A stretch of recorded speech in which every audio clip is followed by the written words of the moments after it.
Hello.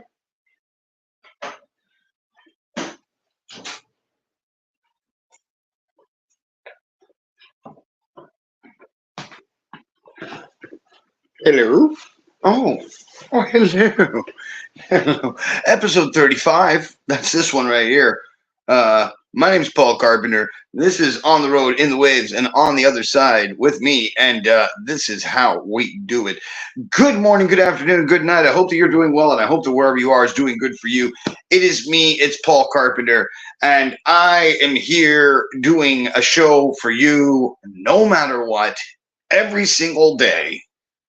I guess, by average, it's 9 o'clock in the morning here, Central Standard Time. And I guess that's when we're doing it every day. Late enough for people in Eastern Time, early enough for people in Pacific Standard Time. I don't know what else to do. I personally like going on at 8 in the morning. It just works for me. It works for my way my brain works. I could even probably see myself setting it up even earlier, but I would have to have a lot of other things taken care of. So, today we're doing an open guest day. We're doing open guest day. And so what I'm doing is I'm going to create a banner here, and I'm going to put the StreamYard link into the banner. This will allow me, because I'm a smartsies guy, this will allow me to give it to you guys so that you can go and you can come join and be part of the show. So what you would do is you go to StreamYard.com/QM632UMX7T, and you can add yourself on as a guest here on the show. And then you can talk to me about how you feel about the world, about what's going on, and we can have this open dialogue. And maybe we could even bring 2 or 3 guests on, and we can have open discourse about what's going on in the world today, this crazy world that we're in. I'm also, let's see if I can do this. I can probably put the ticker on too. Oh, look at that. Look at that. Things going on everywhere. Boom, boom, boom, boom, boom, boom, boom.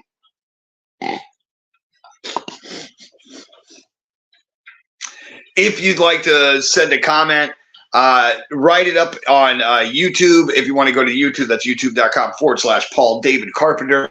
Or you can go to facebook.com/mentallyhip, FAN.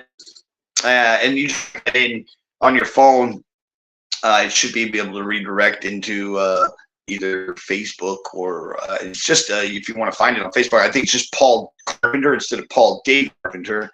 If you just look at Paul Carpenter, it should pop. It should be the simple picture of me that looks like a halo in the background.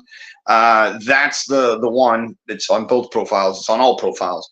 So that's how you know which one to follow. What's going on? The world needs a reset. So, man, I had this conversation with my mom this morning, Oh, excuse me. I had this conversation with my mom this morning on, what it means that we're going through, and what it entails for the rest of us is really quite intense.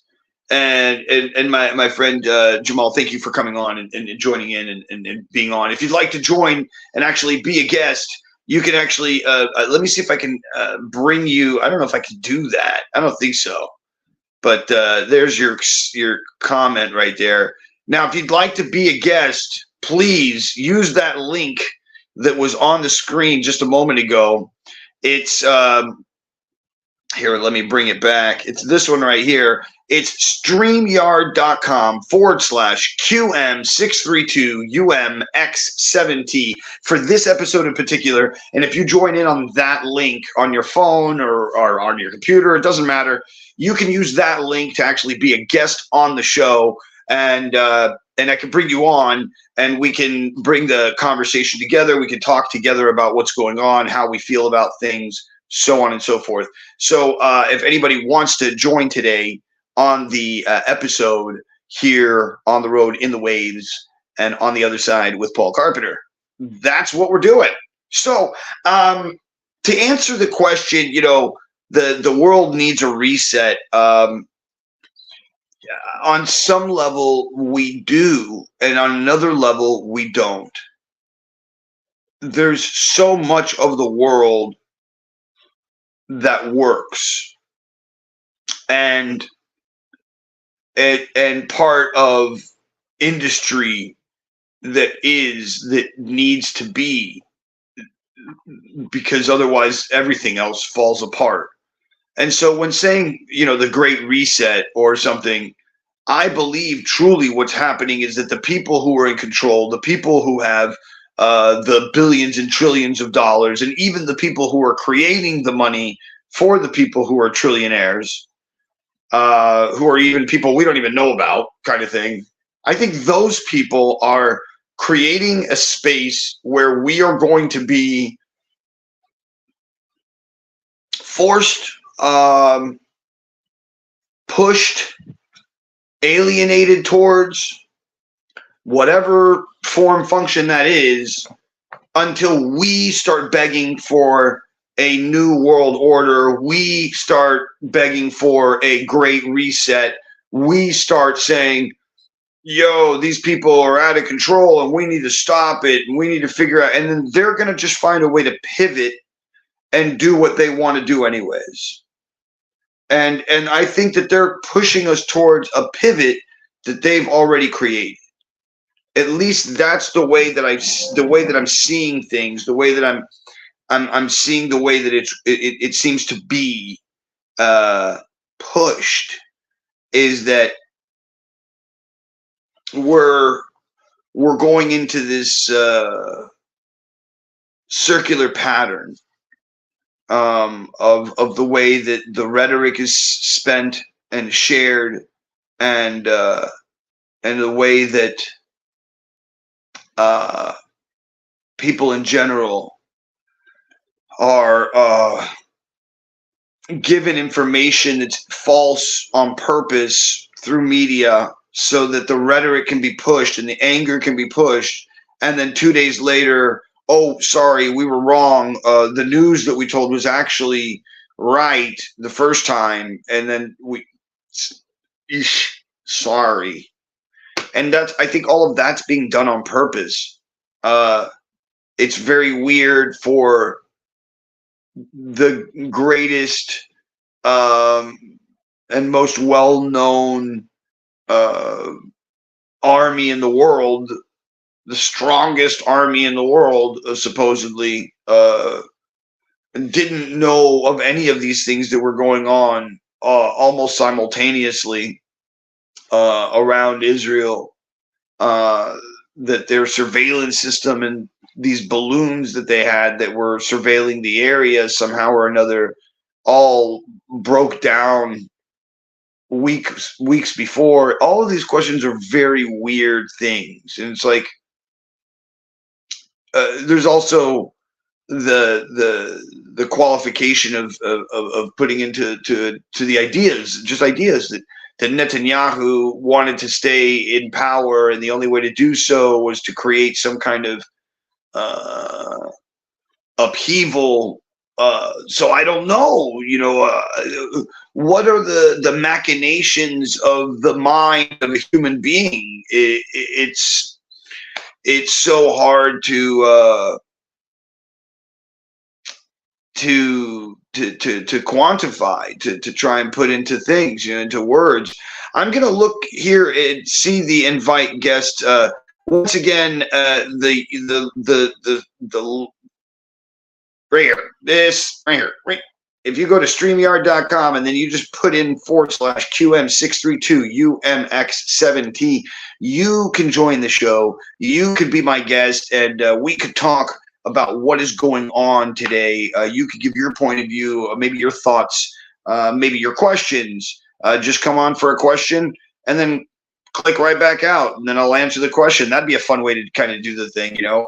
So yeah, I don't know. Then there's also the idea that Israel created Hamas, and there's a lot of documentation that kind of goes in that direction. And so you're like asking question, what is that? So it's the same thing as when United States created ISIS. During Charlie Wilson's War. If you've never seen the movie, please watch. But basically, within that time, the Cold War era is happening. We're in the middle of this thing with Russia. We don't want to be involved. And so we fund these, militias in the desert to take down the Russian fighting army.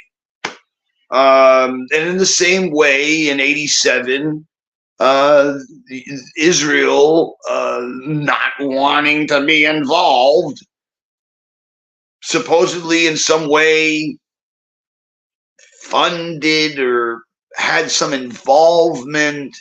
Then there's many different citations of people within the government and people within the military that have supposedly said that this is true and that this was a grand mistake by Israel's hand, and that they were in essence trying to hire security forces in the area, and that went irreplaceably wrong. And what are we dealing with but the totality of that at the obviously in what we're seeing today. These people who have become angry at those who gave them money to fight a war that they didn't want to be involved in the first place. And then it seems to be something to that effect, almost like, but once again, this is something that's been done in war over and over and over again within society, within civilizations, within humanity. And it's the same thing with land grabbing. When people are like, "Oh, that's like you can't do that. That's like some kind of, ancient way of thinking." We're still doing it every day, and that doesn't give recourse. I'm not saying that's a reason for people to be able to do this. That's not something that's cool either. What we're seeing and what they're allowing for to be on television is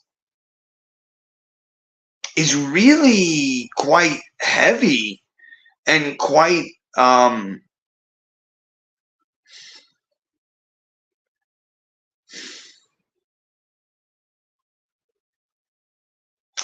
it all always feels like whatever they're doing in a way because they want us to become aware of it, and they want us to become indoctrinated to it, that if you don't follow suit, you will end up like this. Normal people, look at what we do to those who don't agree with us, even if it's a country, even if it's a this, even if it's a that. Now, on one level, I understand that mentality of keeping a certain status quo within the world that we live in. Because if not, then you have full anarchy. I understand a certain level. And then there's another idea of defense, just defense, defending my home, defending my land.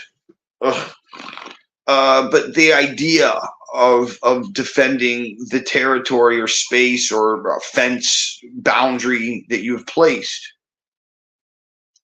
And yet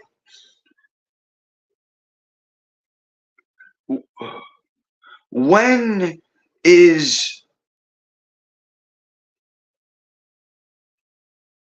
it answered? When is that answered?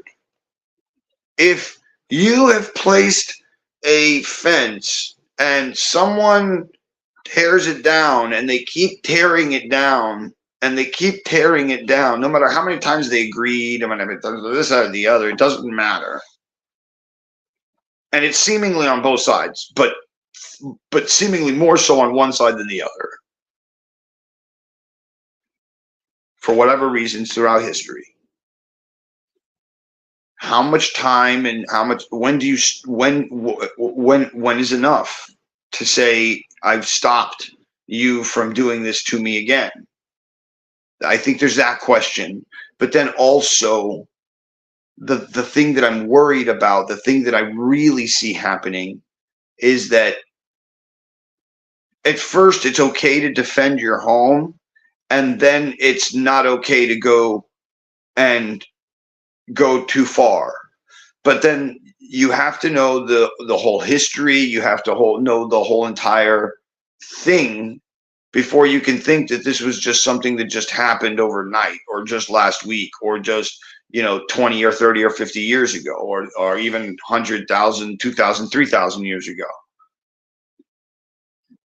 Who knows the true reality of anything at this point, other than there's this idea of Israel that's there, and this other idea of Palestine, which is seemingly there but is not agreed to, and then so then there's all these other people who are displaced, and all these other people who do have this connection to this idea, who have this religious understanding on their level of their land, and so it becomes such a heavy thing.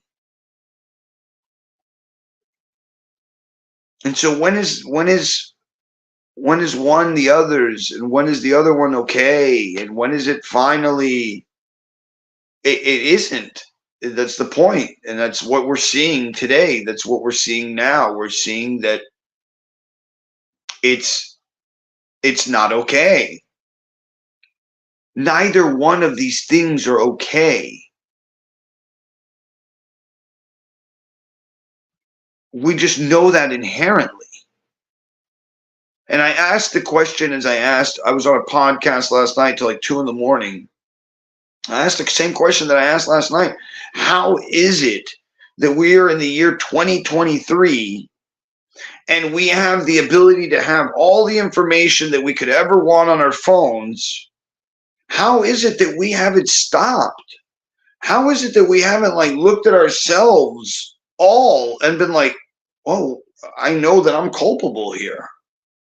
In some way, shape, or form, I need to find how I am involved in the way that keeps the machine going, and I need to step away from that role and that position and not allow anybody else to get into that role or position, because that's one of the main things, or that's even a small, tiny pin within the link of the thing that any position that's involved in moving the machine that we are talking about that needs to be stepped away from. The people who are willing to kill other people in the name of freedom, we all need to be looking at what we're doing. The children, the mass murders on both sides of what is happening, not just in Israel, but around the world. This is happening. It's not just happening in Ukraine. It's not just happening in Israel. It's not just happening in Uganda or Rwanda or Indonesia. It's happening everywhere. This is just the one that they're showing us on TV today. Hey, let's go worry about this. And why are they doing that? They're doing that because They want you to worry about a religious war because they're bringing to you, after this religious war, this new thing called artificial intelligence. And it's this thing that is going to start to push away these ideas and bring us closer to this eugenics, genetically altered, futuristic, bioengineered human being. Something that could probably live in space without oxygen. I don't know. I don't know what they want to do. I don't know what they want to make out of us. Maybe they want to make like 5 different types of beings out of us. Maybe that's how superheroes are created. I don't know. And I'm not joking when I say this kind of stuff. Maybe that's how we get an Aquaman. Because, you know, the governments and the geneticists and the people, and the poopity poops, some guys like, I love swimming. I love the... And that's what happens. And then, before you know it, we have a guy named Aquaman who can swim with the fishes. And then we have some other guy whose name is Birdman. He's bird wings pop out of his clothes. He wears a jacket all the time because long wings. Long wingspan for a human being, the weight structure, and there's a lot to it. But nonetheless, you see what I'm saying? Like, maybe, I don't know. I don't know what's happening in the next little bit of time, but I do feel that the people who are in control are definitely making us scared about certain things, just like they did with COVID, right? They scare you a little bit, then they scare you a little bit more. And then they say, oh my God, everything's shut down. Everybody close your... Remember how we did with COVID? Do that again? Because the monsters are outside and they're coming to get you. I mean, they just did it yesterday. It was Friday the 13th. And they called it Jihad the 13th. And that there was a worldwide jihad. And I'm not sure if it's real or if it's not real. I don't know if that was truly disseminated information or disseminated information that was real, with the guy behind the thing saying, we're really going to do this. We're going to kill all the Jews in the world on the 3rd. They want everybody to jihad. They wanted to blow up the Louvre. I don't know if any of that's real. In today's world, the videos that we see, who knows if those are real videos anymore? We don't even know anymore. That's the point. So it's like, whoa. Whoa.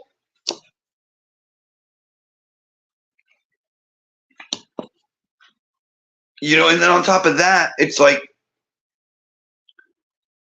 it's much more feasible to see when you read all of the books, when you listen to all of the documentation and watch all the documentaries and watch all the videos of all the people from the past, from the 1920s or so to today, that all talk about New World Order. Albert Pike with the New World Order. We talk about you know, the recent times with George Bush talking about it, and all these people, and then this idea of this 2030 agenda and everything that's happening with the World Health Organization and how much they're trying to get involved with governments and how much control they can have in a government when something like a pandemic happens, or when something like, you know, it's like, it's very heavy, guys.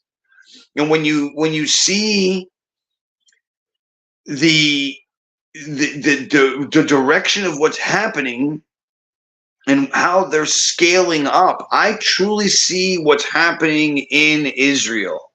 If we were to stop right now, enough is enough. It's been done. You sent 6,000 bombs, disseminated, destroyed, and demolished the whole entire country in like 2 seconds. Whatever bit of that country exists or doesn't exist doesn't matter.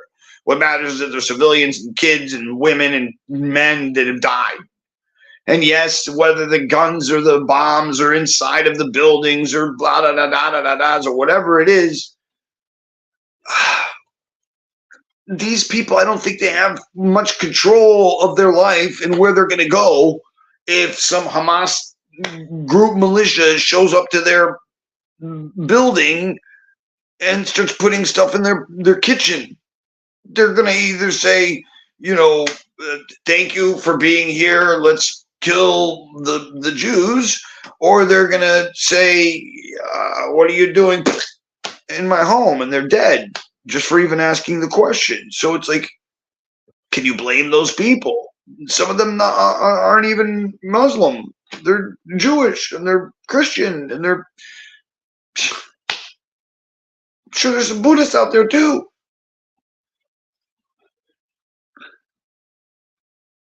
My point being here is that what's being gained? What if you look at it for really what it is? What is being gained? What is the thing that is being pushed? And what is the thing that is being gained by that thing being pushed? That's what you have to see. If you can see that, then you can say, oh, it's not this, it's not that, it's not the Jews and blah, blah, blah, blah, blah, blah, and the screaming, Pakistan, Palestine, Israel, Iran, PLO, Hamas. It's all just rhetoric, constant rhetoric that's pushed out, pushed out, pushed out, pushed out. Why? Because who has not talked about it for the last 7 days? And I talk about this all the time. I say, we live within this time, that we have this ability, that we have this internet, we have these devices, and we can all share this information with each other, the real information with each other, and yet we don't do it. And like, instead we watch the CNN and the Fox and stay on our side of the fence and don't agree with others and don't even want to look at the ideology of something else, almost like with a sense of distaste or disdain to even look at the Quran or read the words of the Quran, or it's like, how could I do such a thing? I would not want such filth in my mind. And it's like, what the like, just that mentality is part of the process of why we're here. It's apparent.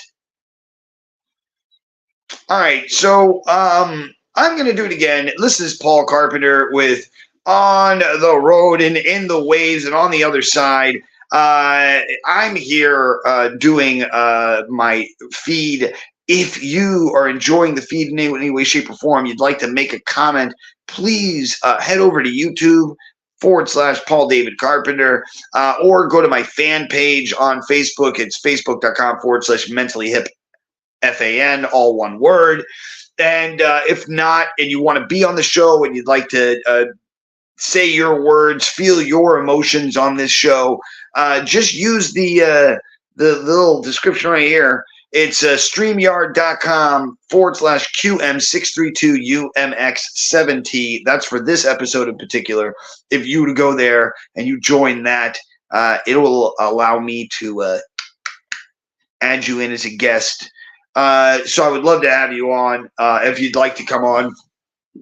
Here we are talking about the world, the state of affairs of the world, and I guess my thoughts of what really I believe is happening here.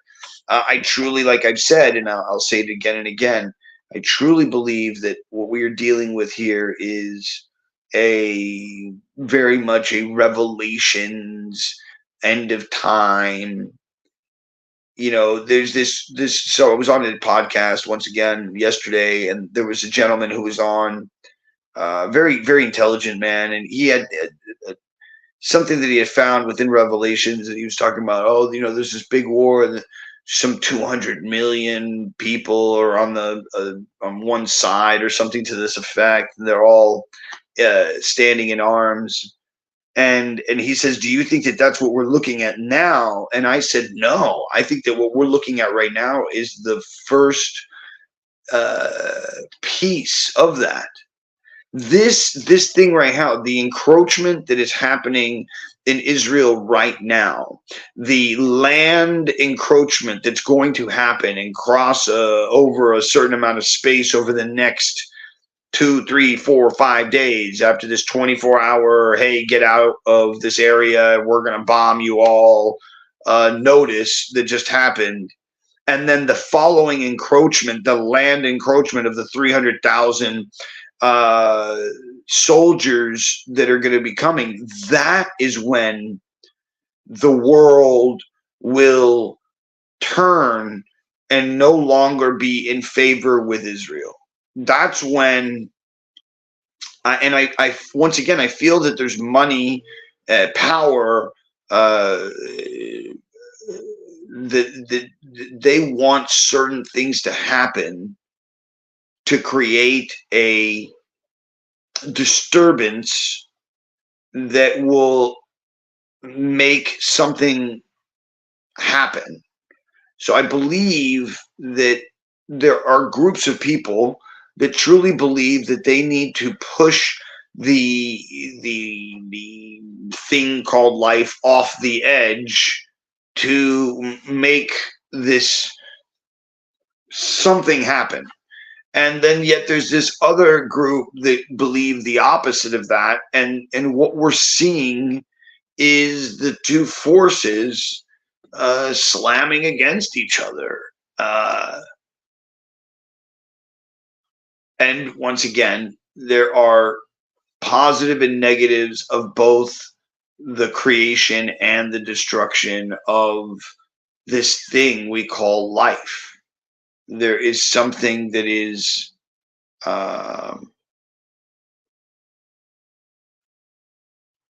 very palpable, unexplainable. There's because when I say destruction, I don't mean like killing people, like going out and killing people is like that. Like there's some positive thing in killing people. It's not what I mean. What I mean by that is like when you see how art is made, and the simplest form is like when you see a painting, you have to think of the canvas, the wood that's destroyed to cut it perfectly to make the rectangle, the canvas itself. You have to, wear down all these different types of fibers, and then you make this weave, and then you make this canvas, and then you have to go get these paints by taking colors from the world and mashing them down and using oils. Destruction for creation. So there's that form of that destruction for creation, and then there's the idea of creation for destruction, which you create a life which is going to eat, which is going to destroy. But creating life is not bad, and so you see what I'm saying, right? And so there's this thing that's happening where these people that have all this money that are pushing in the direction of both of those things and understanding their ideologies from their point of view as though they're right. And so what you get is what you see now, this dichotomous world of people trying their best to live within it, and with the limited understanding and emotional and intellectual understanding of these ideas. I mean, even those who are like super into Judaism or Christianity or Islam or whatever religion will tell you that they could spend their entire lives just studying the religion, not know anything about the religion and not know anything about themselves, and they worked really hard and they tried their best, but oops, I don't know. And I think that that's this ultimate thing about life too, that none of us really know what's going on here, and all of us are in many ways confused, scared, lost, trying to figure it out. And so it's tough, to navigate, to even, for me, to even have a normal job during these times. And like for me, it never made sense. I'm like, yo, do you guys not see? I've been talking about this stuff for 20 plus years, guys. Talking about how we need to change, how there needs to be something different. We agree, share, love, give, grow. Guys, stop the craziness. But we don't stop. And I don't know what it will take for us to stop. I don't know what it will take for us to become aware that we are being manipulated, aware that the news is biased, and it is biased, and it is bought for and paid for by corporations. And those corporations are dealt with by the people who have the money in the first place, who are the ones who have the trillions of dollars, who are the ones who make the money in the first place, who are then disseminating that money upon the things that they believe and think of. And then there's also the side part of it. There's also the deep, dirty, nasty stuff that's also behind the scenes. It's also being used by all the major banks, and the drugs and the prostitution and the war efforts and the behind the scenes money of drug money, which is all going through the major banks in the end. And they've been caught too many times. But does anything happen to them? Do their banks get taken apart? No, of course not. Because they can't, because they need those banks. Because what is a bank? A bank is a place where water flows through on either side of a bank. And if they just take out a bank, they just got a shore. That's not good. They want to control the money by being able to make the money flow in the direction that they want to go by pushing the bank in different directions. That's what they want to do.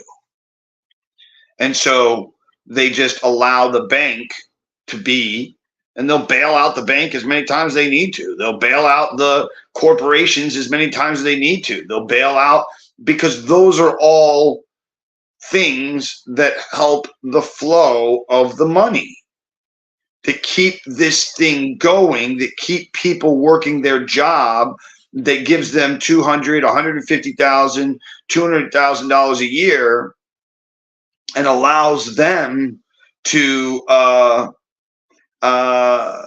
control you in some way. Because through that having of money, through that of having your comfort, you are willing to toe the line. And you don't need to toe the line very much. You just need to keep telling other people to keep doing their job, or they get fired. Or tell that person to, hey, don't go. Hey, I'm telling you where to go. I tell you where to go because my boss told me to tell you where to go. And it's those people that are towing the line of this machine that is now happening in Palestine and Israel. And it is the end result, in my opinion. Are you willing to keep towing the line or not towing the line?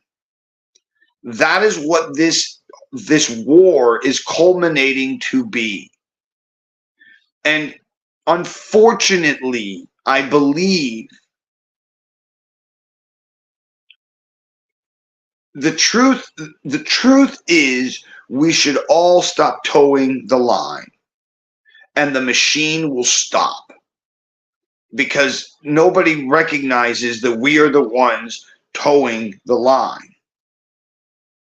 And so the unfortunateness of this is that the war will be, are you towing the line or not? You should not be towing the line. That's a recognized truth that we all know. But what will happen in the end is the same thing that happened with COVID and wearing masks. It's a mass hypnosis that happens that takes over everyone. If you look at the mathematical calculation of what an N95 mask does and what the size of the coronavirus is, it is 90 times larger. The holes are 90 times larger than the actual size of the coronavirus. So M95s do nothing for you. The 6-foot space does nothing for you. These are imaginary markers that are placed so that you have something to fight over when someone doesn't do what they told you to do. Because then you're the one fighting for them. You're the one wearing the Nike and promoting their billion-dollar brand. You're the one fighting over Gucci and Prada, which is their billion-dollar brand. You're stealing Balenciaga and whatever out of stores in 50 people groups for their billion-dollar corporation. They have insurance. They have knowledge that if you steal their brand name, they only become more famous. If you wear their clothing and put it on your body and you're famous, they pay the famous people to wear that clothes.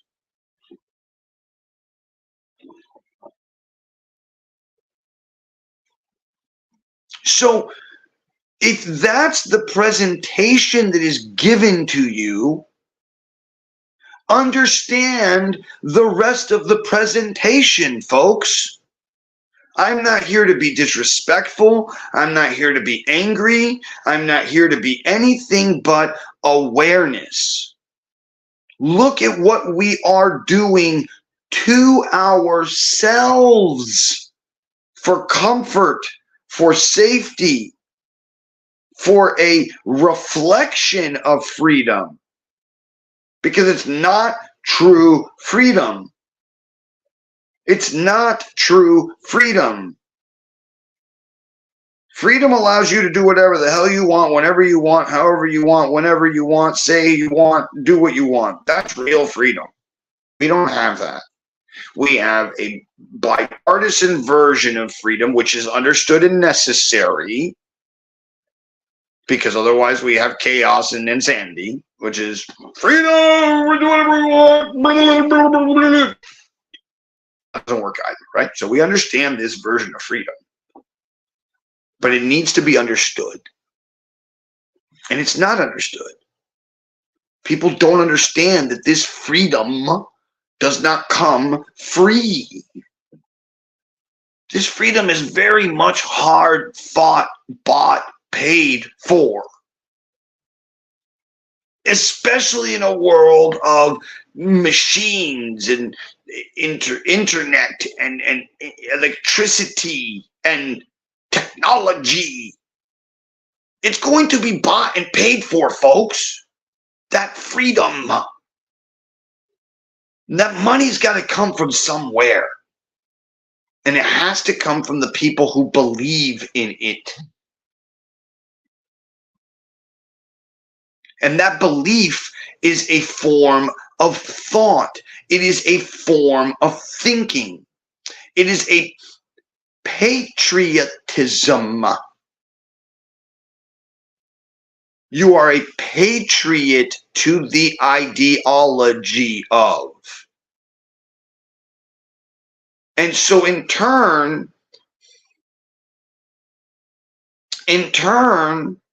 what you are is Every dollar you spend votes the direction you want things to go. Every moment you spend in the words that you speak, in the way that you speak, in how you interact with those around you, every single second right now matters more than you could ever imagine.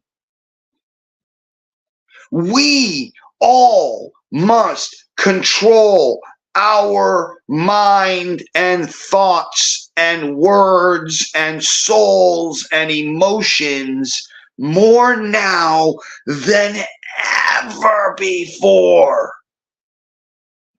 Everyone's at a fever pitch. Everybody's angry. Everybody's connected to their emotional God. And all of them are willing to die for their God. Doesn't matter what side you're on here, folks. It just matters that you're chasing after a thing called God and you're willing to kill for it. And that's where the problem lies. That's where the problem lies. As long as we are willing to kill in the name of God, as long as we are willing to kill in the name of freedom, we have not learned anything in 5,000, 10,000 years. We are still heathens, if that's the case. Once again, it's the year 2023. We are not living in the 14th, 15th, 16th, 17th, 18th, 19th century anymore. We have the ability to talk to each other, the ability to share this information. Right now, all of you should be pushing a share button and sharing this video on your page. If it gives you any sense of oh my God, then this should be the video that's shared around the world. And not because I want fame and fortune. It's about awareness of the death of humanity, folks. Like, let's get fucking real here. What it's really about is the death of humanity. That is what a 2030 agenda is. That is what eugenics is. It is the destruction of the human ideal. To take away and quantify what it is that makes us what we are. To try and find this thing that you cannot explain within yourself that makes you you. They want to quantify that. They want to mathematically place it somewhere. They want to control the information that makes you you. Watch the news articles from 10 years ago. Look at the guy who used to be the vice president of Facebook, who won't even let his own kids have an iPad. Look at the people who are telling you the internet is manipulating you and molesting your mind. But once again, I'll say it again, we don't stop. Instead, we watch stupid football games and soccer games. And we uplift these people who are asinine comparative to the people who are doing real great things. And instead we tear those people down and we try to kill them and we try to manipulate their words and we try to say that they're this or that or the other so that the whole of humanity, the conscious mind, the social consciousness starts to make that person look bad. by changing the scope of the view of the circle, of the sphere of consciousness that we all look at together. Like we're looking right now in Israel. Or like we were looking 5 weeks ago at Ukraine. It's what they do to us as a whole. That's how they manipulate us. By forcing the view in a certain place. And then what do we do in reaction to their manipulation? We freak out. Well, this is our side. This is my side. This is his side. That's that side. Did you know there's 22 other sides that you can look at? There's 71 sides. There's 51. See what I'm saying? It's all gameplay, folks, here, folks. It's all games. It's all games. Got a guest who wants to come in right now. This is Daryl Adams. He's been on a show before. We're going to bring him in now so we can say hello to him. Daryl, to the stage. Daryl, to the stage. My dear friend Daryl Adams, how are you doing, my friend? Everything good? I cannot hear you. I think your microphone might be. There you go. I'm doing fantastic, my friend. There's never a better day than today. I love it. Yeah, man. So, I mean, I've been ranting for about an hour now. What do you feel about what I've been saying? How do you think about the things I'm talking about here? Am I wrong, or is there just an overwhelming universal conceptual idea that this ideas of what I'm talking about, just natural ideas of humanity that we should all know already? Well, you do know the laws of every truth is a half truth. So you're telling the full truth, which is different. You're telling the other side. And I think you're right. I mean, that's the worst part, right? Nobody wants to be right. Like when someone's like, hey, like the person who comes to you and says to you after he told you something, goes, hey, I told you so. That's a real piece of shit. Yeah. Nobody wants to be told they're right. And I don't want to be right. I want to be more wrong than you could ever imagine. You were wrong. I've been doing more research I've learned Hebrew. I've learned Arabic, and I started looking at the Quran, and I started looking at the Kabbalah. I learned so much. And the more I learn, the more resistance I get from the other side. So I'm dead on the same track you're on. You get stress from everywhere. And it's like the more you get on the right track of knowing your worth and knowing you're chasing after the one true, like the all-encompassing God. Yeah, hey, look, don't go anywhere. I'll be right back. I got to click out and come back in. Somebody called me and the sound went out, so I've got to reset the channel. But don't hang up. It will not end the feed until I end the feed, so don't go anywhere. I'll be back in like less than 2 seconds. Hold on. Am I supposed to entertain people? Hey, everybody. My name's Daryl Adams. I know a lot of you don't know who I am, and that's fine. I'm really nobody. I'm kind of like a person inside of the system that's stuck inside the system, and I'm trying to get out.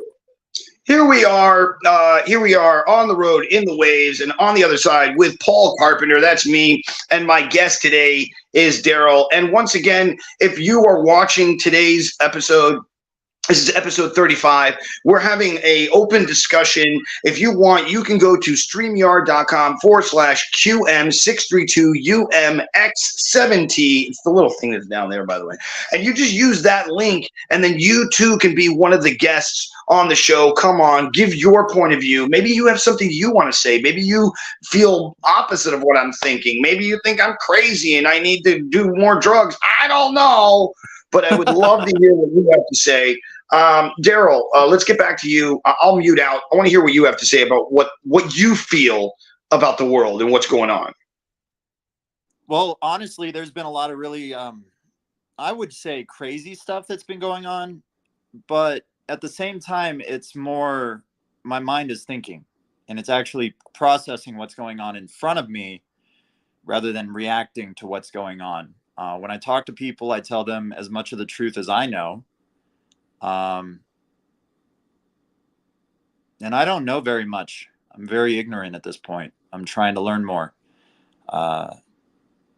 In learning other languages, we understand the symbolism behind words and their meaning. The meaning is constantly changing as life moves. So if we get the gist or the concept around those words, and sorry, I said you get the concept around the words, and you understand that when people take breaks in their speech, they're speaking from their mind when they think. We don't give people enough time to think, and we interrupt each other while we're talking. It's an opportunity for somebody to impose their own thoughts onto you before you have the time to process the information coming to you. We need to stop doing that to each other. Everybody has the right. Every human has the right to speak freely, should they have speech. Every human should have the right to be able to learn. Every human, not every Christian, not every Kabbalan, not every Israeli, not every Palestinian, it's every human. And when we start learning that, that's when we can progress as a human society. I don't put borders on. I'm about as much of a mutt as you can find with blood heritage background, and I've been treated like a Puerto Rican in America. And that's the truth. You know, I really appreciate you saying what you were saying just now, and maybe the Puerto Rican in Puerto Rico thing is a little rough, but I do understand where it comes from. I understand that anyone who wasn't quote unquote Protestant white America back in the day, who were already wealthy, who had already been here, and then the people who were the influx of the people of America were obviously the downtrodden, and obviously, we have stories of every race that has been in some way diminished or destroyed, or their characterization or whatever it is has been made light of in some way, shape, or form. It seems as though we've always been doing that, though. If we look at the Stoics, one of the things that they did the most was laugh at each other and laugh at their lives through the pain of life. And so I think that there's a part of us that have in essence, almost forgotten that there's this idea that we are here to be in pain in some way, and we are in some way here to laugh at the pain, laugh at ourselves, laugh at each other, and not in a malicious manner, but in a manner that when it's almost a gut reaction, and it's I don't think that it comes from a place of pain or a place of anger. Like and the way that I'm thinking of it is when somebody is walking and like the invisible ghost makes them do that whole thing, like that happens to all of us in life. So you just laugh. Yeah. Right, what I'm saying is that I think that if you are to look at it from like a neural process thing where your brain just all of a sudden brain farts, and that's the reason that your foot just goes, and then all of a sudden you're like, oh God, you're trying to catch yourself. And anybody who sees you do that goes, oh, that's a human thing. I get that. Right? And that's the basis of comedy. That's how I view it. That's like in my head, when someone goes, what's the basis of comedy for me? Like that whole description of what I just explained is it's like relatable.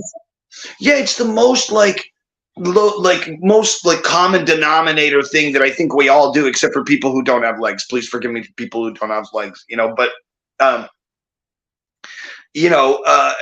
or even if you were to make some light of defecation and all the different types of defecation that there are in your life. There was a guy who did a routine in the 90s. It was about that.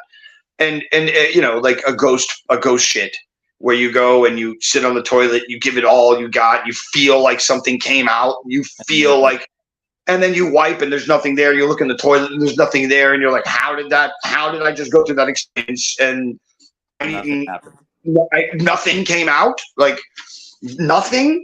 I mean, something would have been better than nothing, you know, like I would have taken something better than nothing. Anyways, but yeah, so there's that idea, right? So that it's common denominators of life. Even if you are not within the common denominator, if your job is a comedian, let me just throw that out there, lob it out there, then it doesn't matter. Your job is to be a comedian. Your job is to make fun of everything and everyone and there is no line.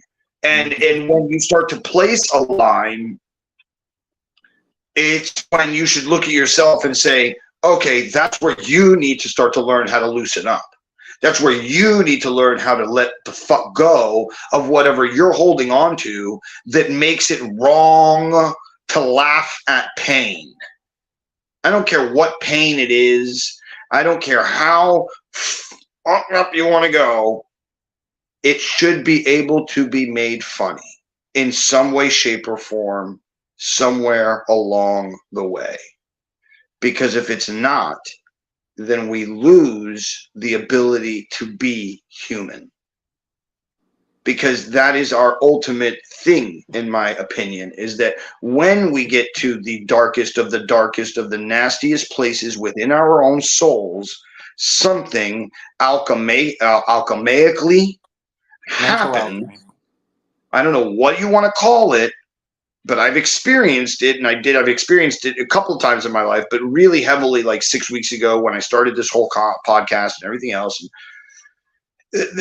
there's this something that's within us all that doesn't let you give up.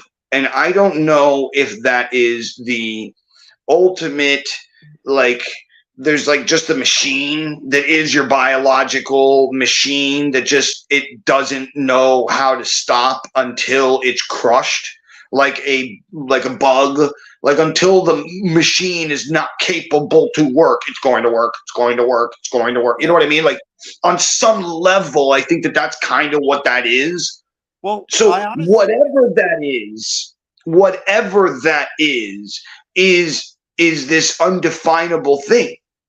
It's like the thing that the people who go through the Navy SEALs who don't ring the bell and go through the entirety of the 13 course weeks or whatever it is, or 6 weeks or whatever insanity like that it is, that they find it.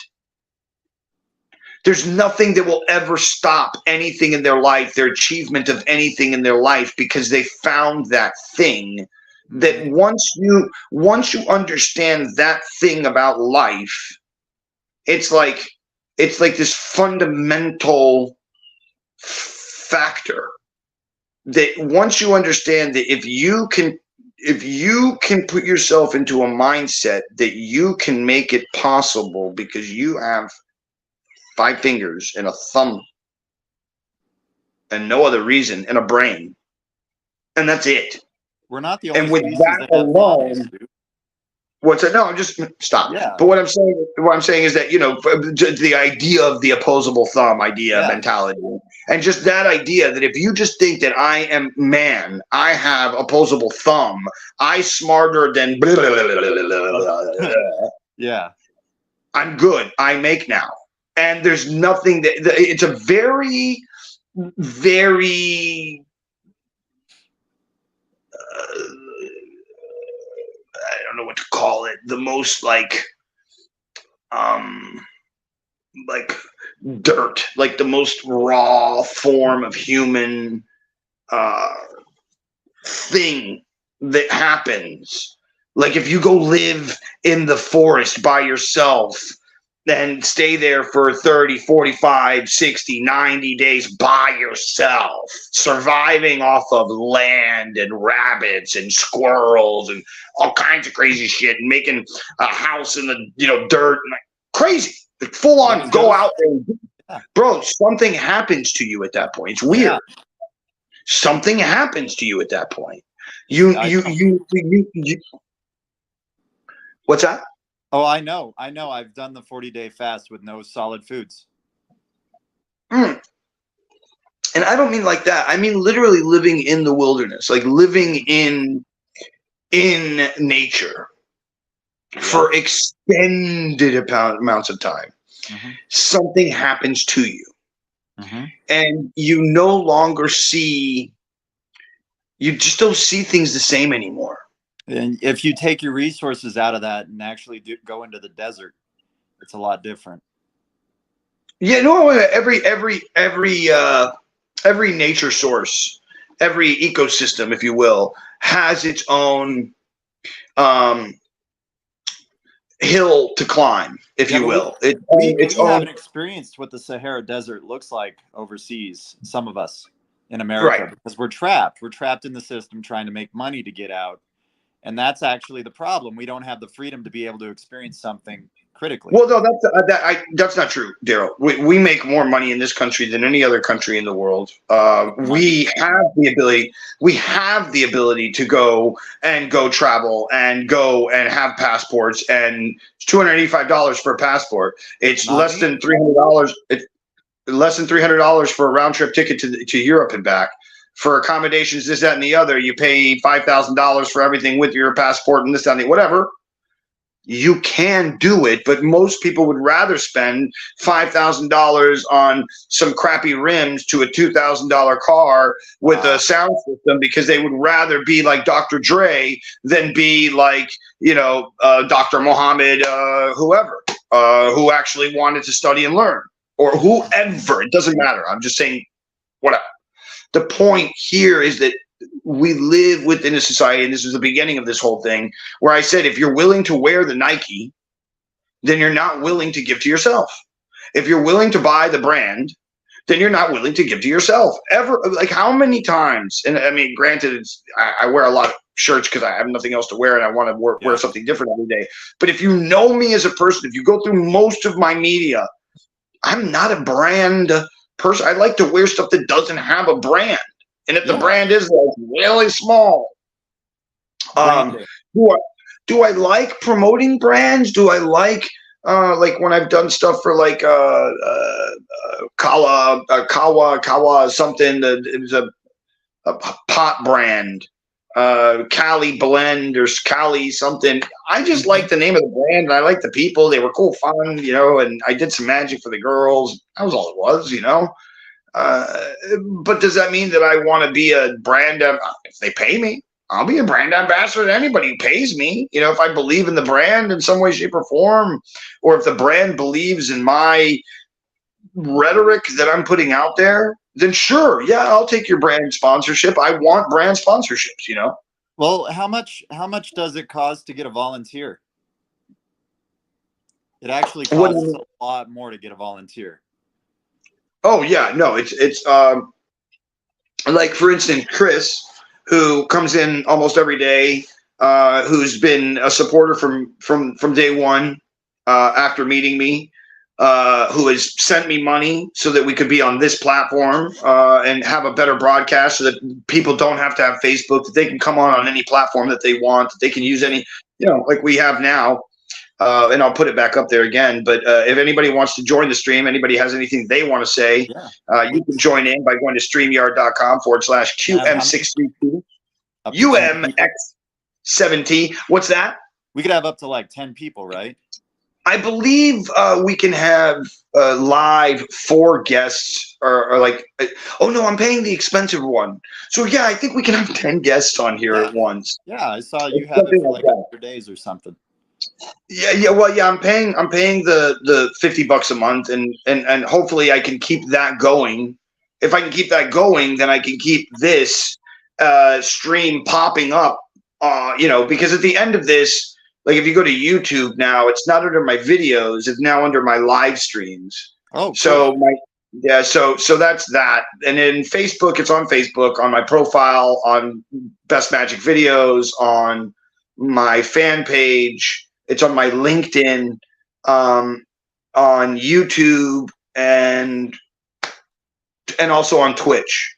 It's crazy how we have so many trees to get to our thoughts. I think what it is, it comes down to the same thing as what I've talked about. Let me try and grab the 2 thoughts I'm going here with. Okay. But I've tried talking about this a couple different ways. One, I call it the the Messiah complex. And I call it the regional Messiah complex. And I also then will take that same idea, regional Messiah complex, and now mold it over here to corporate Messiah complex. And this goes into the brand ideology, holding and buying and keeping of this brand, and making the brand a Messiah-esque kind of ideology. This where you're idolizing these brands, these ideas. And so what happens, I think, in the future is that we have something like Apple Pay, which becomes like Apple Music, and becomes Apple Phone, and becomes Apple Glasses, and becomes Apple Clothing, and becomes Apple this and Apple that. And then you become an Apple head. And then there's people who only want to wear Apple, and then only make YouTube videos and content that's Apple formed, and it's only on the Apple streaming platform, and they're Apple heads. And then there's the X heads that are all into the X platform, and they want to only spend money on the X platform, and they only want to watch their videos through X, and they only want to, and that's the future. And then there's going to be people who are willing to be spending their time and energy and money in many different platforms. So they'll be like, yeah, I don't mind buying the Adidas coin so that I can buy Adidas shoes. And I don't mind buying the Apple money because I can go buy Apple products. And I don't mind doing, right? And then there'll be the other people who are just, and this is tribalistic mentality.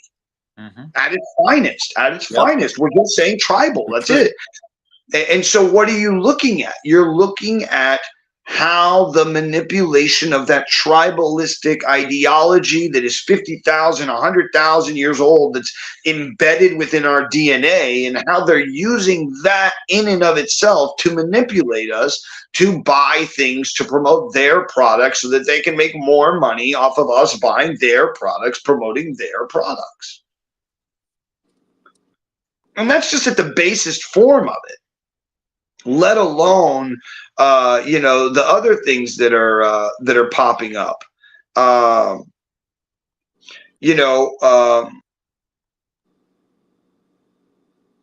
What happened? Where'd he go? I like what he was saying about the Apple heads and these different types of brands like Facebook, Instagram. And I've started gaining a little bit of a following on Instagram. I'm not really tech savvy. I just enjoy people, and I love people. There he is. Okay, sorry about that. No worries. Another phone call came through, but that's good. What I love about StreamYard is that the stream doesn't end when, because on Facebook, if somebody called and I tried to answer it and come back, that was it. Stream was gone. Yep. I'm screwed. I don't know what's going on. And then the other thing that's also beautiful about StreamYard is that you can pre-record, and if somebody else has bad sound or bad internet connection or any of that kind of stuff, StreamYard first builds the entire file for you, makes you a perfect file in 1080 that you can download perfectly, and then upload that video with perfect sound quality and audio quality that'll fix everything that was there that got broken up. There was a comment, I think it was you in the back end, that asked,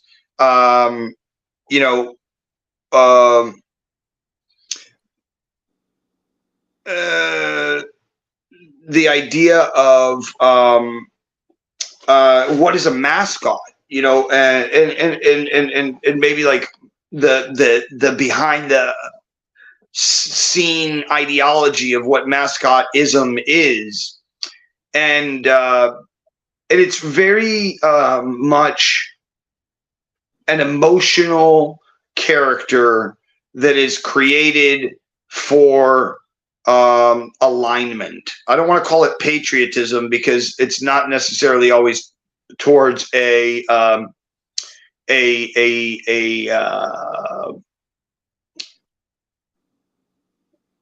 an idea of a country, if you will, right? An idea of laws. It's not always set to that.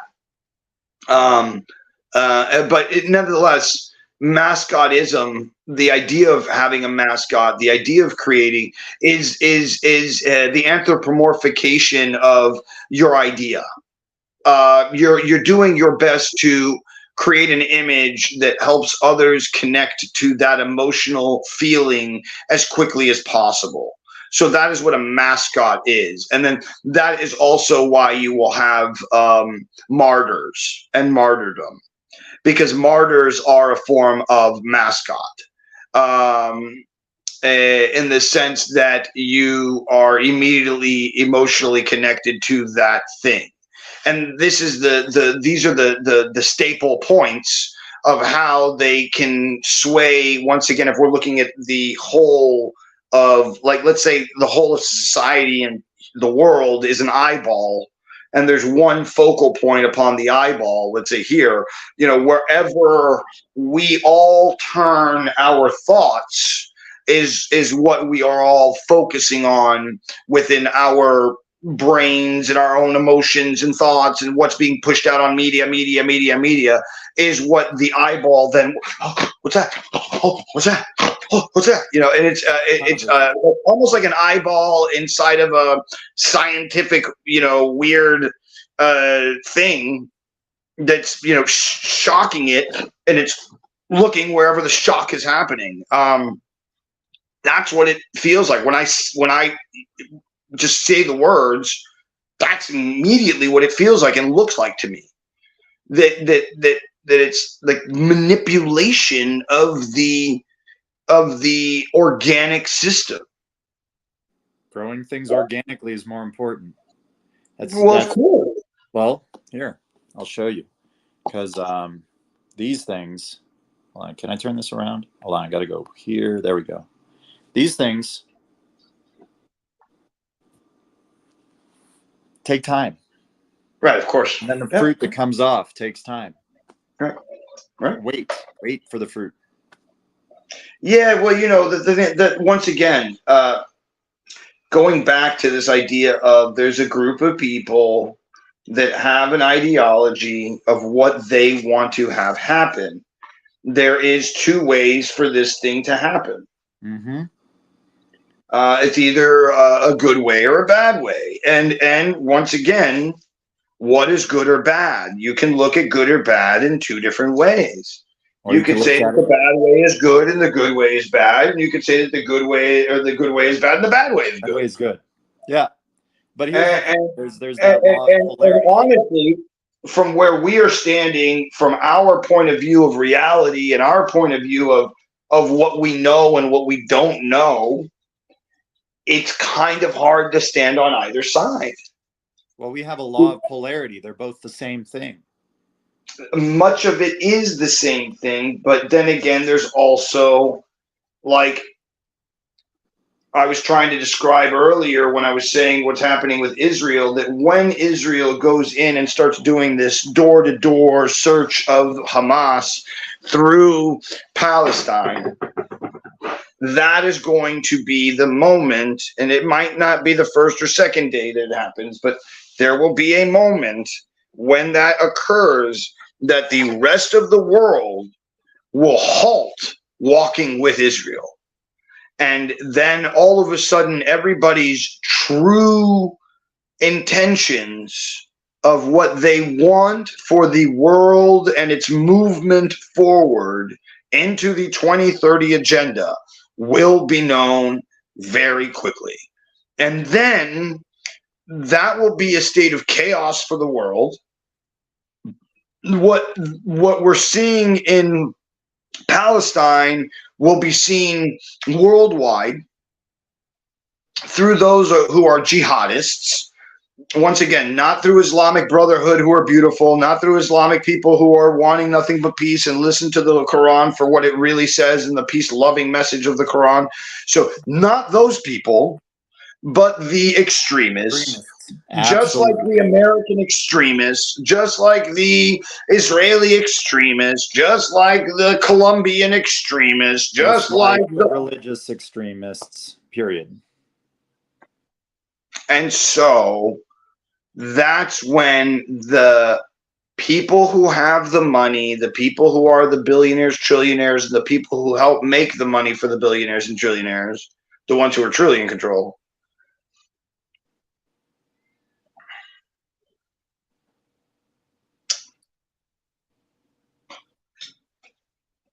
that's when we see the atrocities for the first time. When first world countries see the atrocities for the first time is when we then start to beg for our Starbucks again. And we are willing to do almost anything for comfort. That has been proven to us time and time and time again, whether it's the Stanford experiments, whether it's actual human historical moments that have happened where man has power over man in some way, shape, or form. So what you're seeing is nothing's changed. Obviously, where are we today and what's going on in the Gaza? So nothing's changed. We haven't learned anything. We haven't become any better. So what are you seeing? You're seeing the next stage being built in front of you. And the next stage is going to be people who toe the line, who are willing to kill their brothers and sisters in the name of freedom for the destruction of something else that is something else. Yeah. Whether it's good or bad is almost irrelevant at this point. It is whether it moves or does not move forward.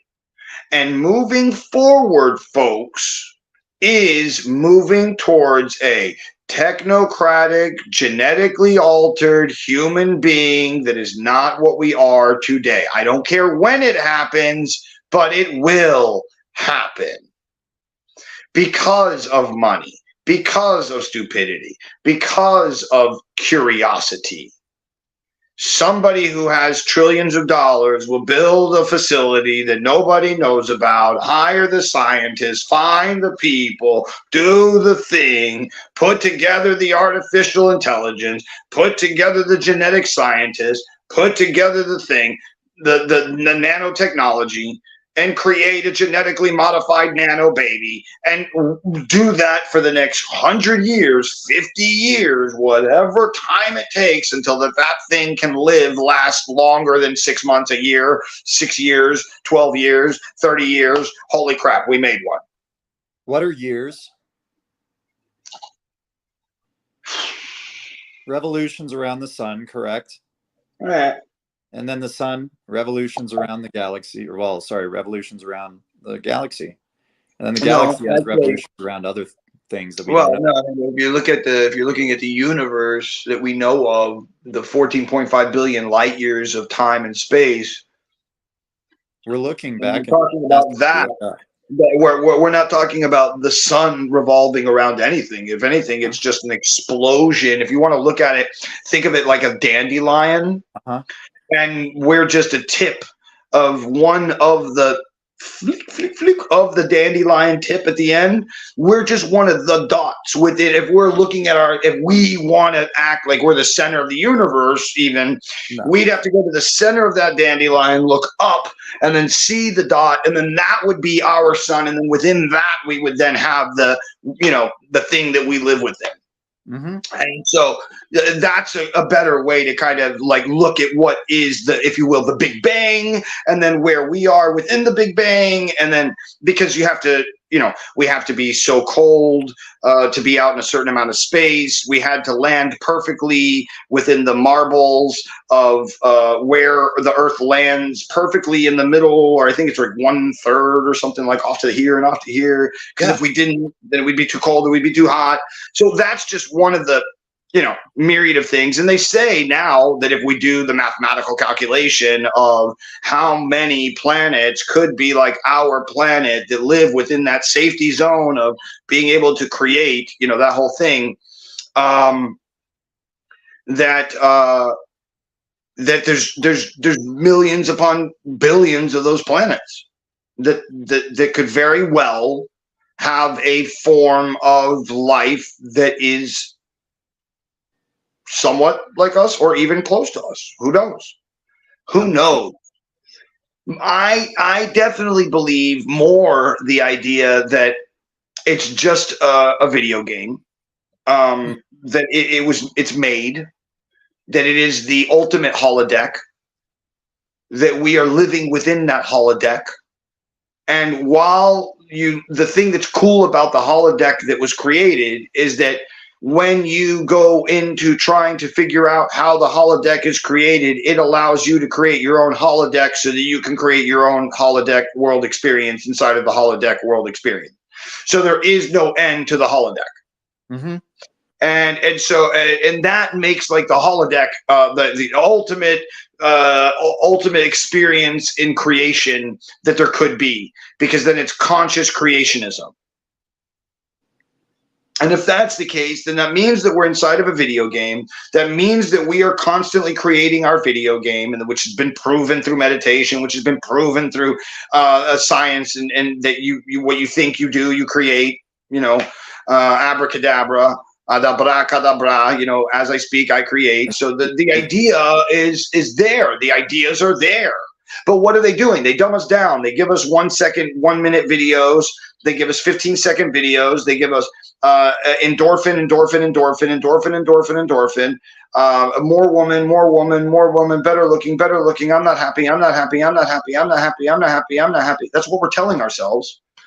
She's not good looking. She does this, and I don't like this, and I don't like that. And it's 1 second, one photo, and you already made a decision about the person and their life, everything about them. Oh, they have a kid, not interested. Oh, they live in the forest, not interested. Oh, they have a truck, not interested. Oh, they have. I mean, granted, yes, of course, you have your own prejudices, and you should have prejudices. But there's also the beauty of like meeting somebody you never met before that changes your life and makes you like trucks. Or music again, or anything again, or gives you a new viewpoint on something you haven't seen, or something that you have seen before and thought you knew, and then they bring it to you in a way that is absolutely romantic or absolutely astonishing or whatever, in a totally new light that takes you to another place, Who knows? Who knows? I just got to say, I'm loving this show, Paul. You're doing a great job. I love you, brother, man. Thank you so much, man. Let's take a ticker break and say hello to everybody. Ladies and gentlemen, this is Paul Carpenter on the road, in the waves, and on the other side, I'm here with my friend Daryl Adams. For those of you who don't know, I'll turn it off and turn it back on again so you can see. Daryl Adams is an OWL brand ambassador. If you don't know about OWL, check it out. It's a platform in which you can have conversations with people and actually charge them to have conversations based on your knowledge, information. So if somebody has a question about taxes, or I don't know, maybe art, or business finance, or being a scientist, or whatever, you can almost like a Cameo, but you pick up the phone and you set up a date, and you can call that person and have a conversation with them about whatever it is that you want. And the person that is being brought to you is vetted and has all these other people who have talked to them and who agree that they're good. And so therefore you can actually use that platform yourself, or you can be like Daryl, who is one of the people who answers questions for other people, because he does a lot with health and wellness, with the mental mind, and that's why he's one of the ambassadors, and why the CEO himself actually connected with him, and they're working together to try and build that out. So if you want to check it out, check out OWWLL. That's OWL. And I'm sure Daryl, if you have comments, or if you can, somewhere in the comments, you throw up your OWL promo code so that people can see it and check it out. Maybe if you send it to me. Is that DA 604154? Is that your number? Yes, sir. So what I'll do now is I'll just do this real quick. I'll make another ticker here. Nice. And we'll just pop that out real quick so that people can see it. This is Daryl's number. I don't know what that means. So I'll give them $10 to call anybody they want if they need help. Oh, okay. So if you use this, let's see, did I get it? Did I even do it? I didn't do it correctly, did I? No. It's okay. Take your time, bro. Yeah, let me try it again. I'm looking at the ticker. It's pretty cool on Facebook. It's different. There we go. Let's go add banner. All right. So now if you use this code, folks, DA604154 as your promo code on Owl, you get $10 free to make any phone call you want to any one of the people that are, and the phone calls aren't that expensive. Most of the people are about $1, $2, $5, for 15, 20 minutes or whatever it is. And you can charge different prices. I think the owner charges like $100 an hour to talk to him for his time. And obviously he's the owner of the business, so that makes sense.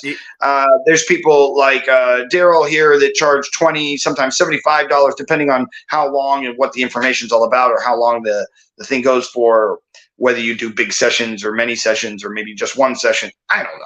I'm sure there's a lot of different ways to monetize on Owl. But if you guys want to use the code, that's the promo code DA604154 to talk to Daryl and let him know how you're doing. And also, if you are watching, if you're enjoying this show, if you wanted to join in, or if you wanted to have your question read out loud, and you want to be on camera, or even if you don't want to be on camera but you just want to be heard, you just want to be a voice guest, you can also use that link that's right there. It's StreamYard.com/QM632UMX7T, and that's for this episode and this episode only, from what I understand. So if you try to use this in future episodes, it will not work.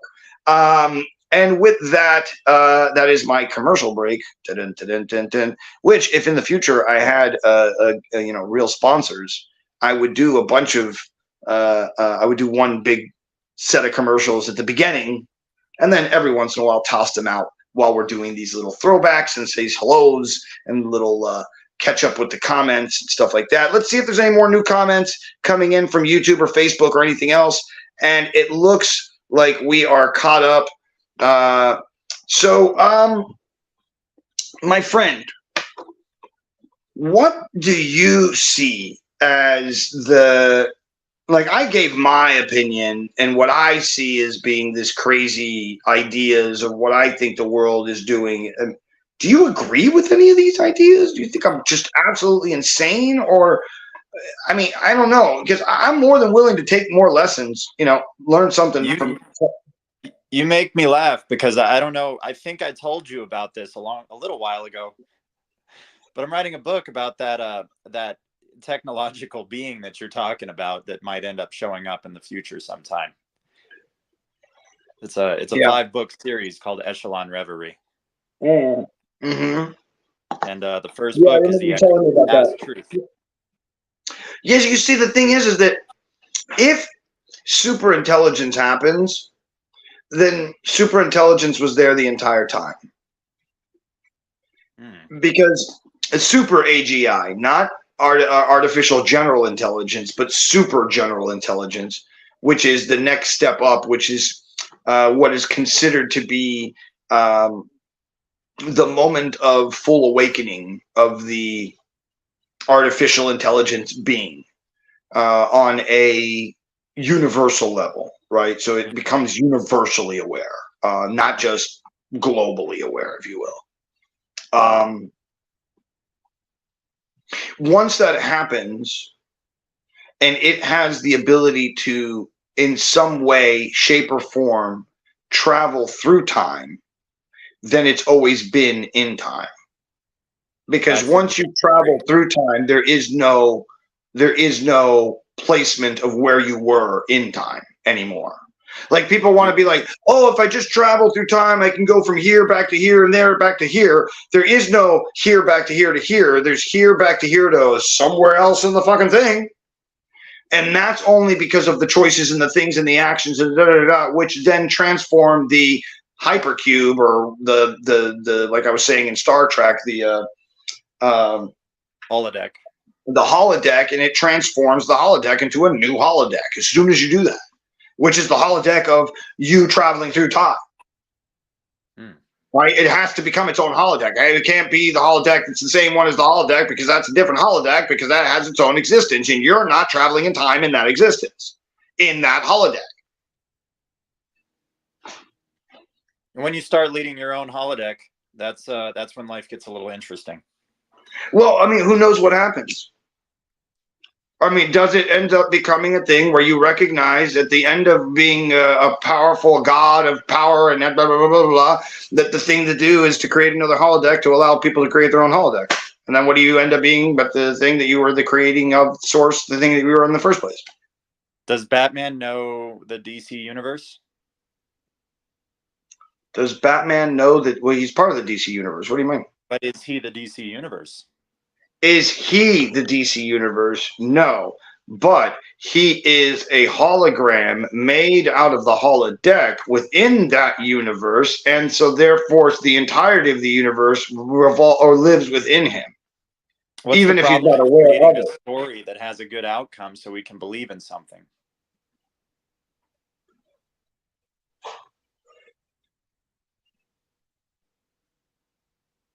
Why do you think I'm writing the book? I actually have the truth, and I'm starting to figure out how to try to write it. I think that two things. Anybody who says they have the truth, I run away from. Half truth. Sorry. I love you. I just anybody who thinks we, like, even myself, I question myself constantly in the things that I say, because I'm not 100% about anything. Nope. We never will be. And so I can't hold on to these things and go, well, this is 100% truth. I know this to be true because of this, that, and the other, this, that, and the other, this, that, and the other. I can't do that.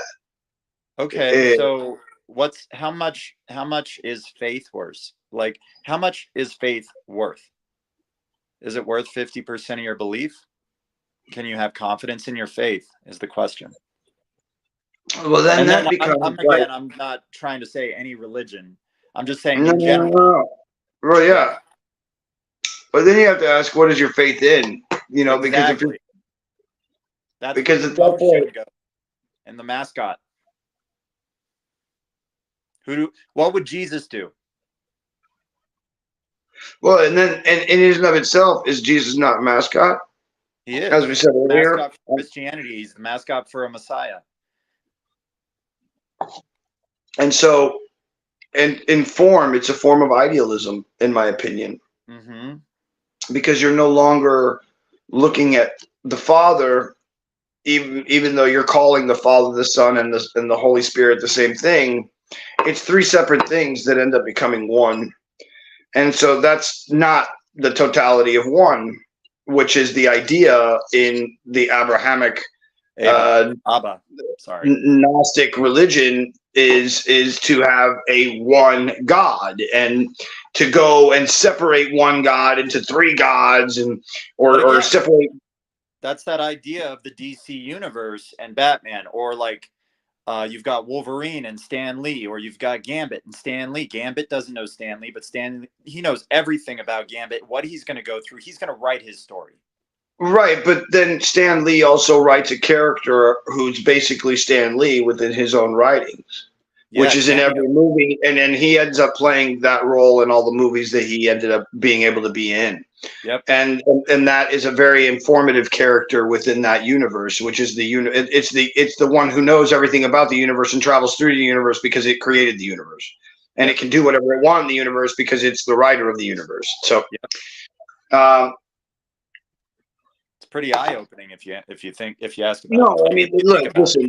The man was an absolute genius, and he was also holding and grabbing onto a lot of esoteric ideologies that were popping up and cropping up during that period of time, which are a lot of the fundamental things that we're talking about today, you know, and was able to create a world that is so fantastical, yet at the same level if we look at what we're dealing with right now, it's very probable at the same time too. It's absolutely probable. There's a lot of You know, possibilities. it's very probable that you could have a guy like an Iron Man character in the world. There's enough money in the next 10 to 20 years that a guy like Iron Man exists with a suit that flies around, that shoots missiles out of it, that can kick a army's ass, and he has a ton of them, and he has a whole world of Iron Man. Yep. It's also the same as a Batman could exist. Yep. A vigilante character that lives within Vigilant.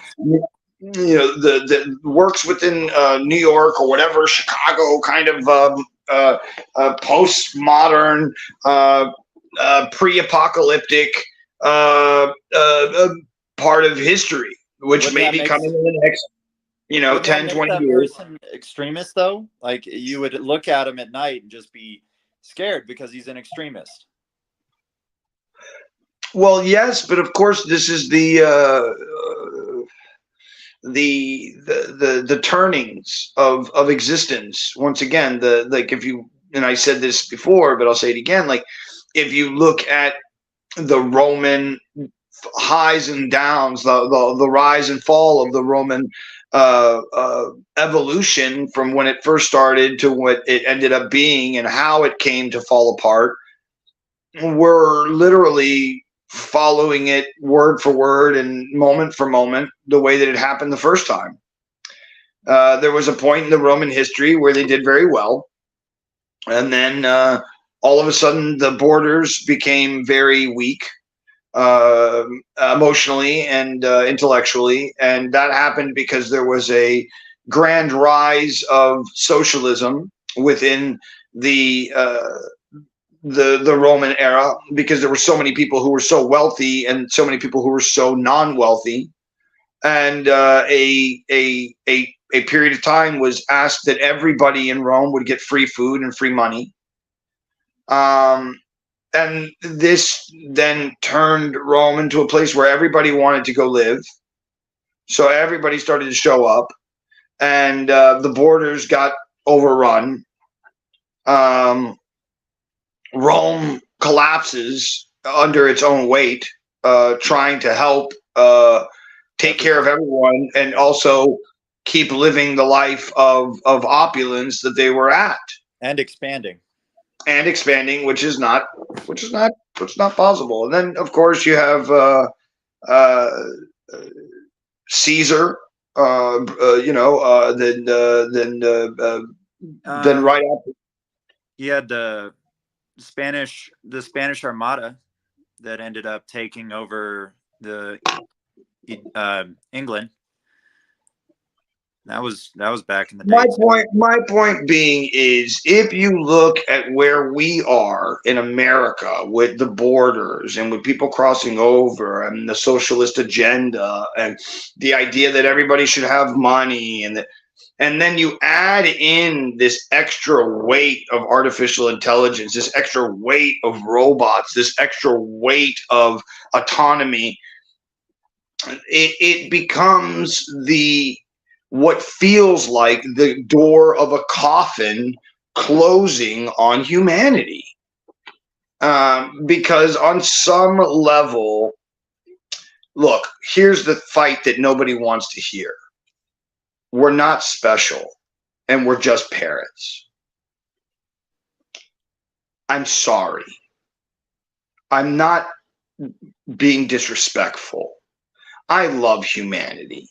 I love living. I love sharing. I love the idea of going outside and feeling the sun on my face and eating good food and having good friends. I love those things. On the other hand, I don't believe that ingenuity, creativity is our ticket. I think it's imagination.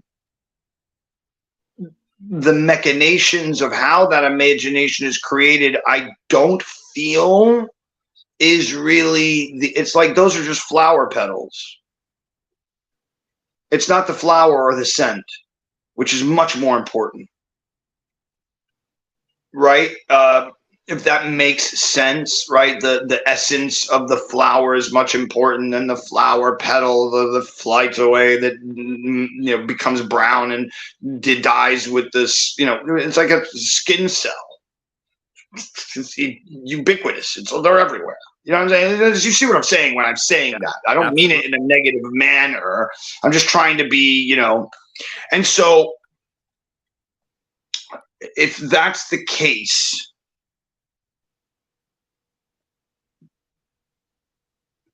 the thing that is us is not, it's not definable. And so, but we want to think that our ideas, or we want to think that our actions, or we want to think that our existence in and of itself is somehow powerful, when it's not any more powerful than a whale or a dolphin or a dog. And we want to separate ourselves from the tree of life, stand on the grass and look at the tree and be like, oh, look at that thing there that we notice, not that we are part of. Look at our separation from this tree of life. Look at how we are different because we think. We think. And I'll say that again. We think that we think. We think we think. We think that we think. We don't even know what consciousness is. We haven't even fucking defined it yet. We haven't even defined reality, let alone create something that thinks. So what it is from all base understanding, is that if you take yourself and break it down to the most broken down version of yourself, you are a form of biomass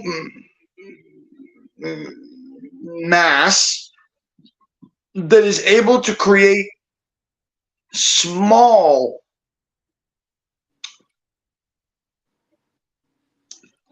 bits of static electricity, maybe, which in turn also has the ability to create chemicals, which over time mixed with the mycelium of the earth, because we're very much like mushroom. And in turn, those three things mixed together to create this thing that breathes and thinks and talks. And in turn, we want that to be special. We want our art or our words to have meaning. We want it to be so much more powerful than understanding it's nothing more than a leaf in the wind. It's nothing more than the sound of or the blowing of the wind on your hair on a sunny day with a cool breeze. That is all that those words or those music or that art piece or that's all that it is. And it's nothing more than that. But that is awesome, right? The wind on your hair on a sunny day, the emotion, the feeling, the overwhelming experience is awesome. Mm-hmm. So there is no deterring or destroying the awesomeness. There's just a recognition that the awesomeness that you're looking at is everywhere. And no matter how much you think you're creating, or no matter how much you think you're becoming or being, or other thing,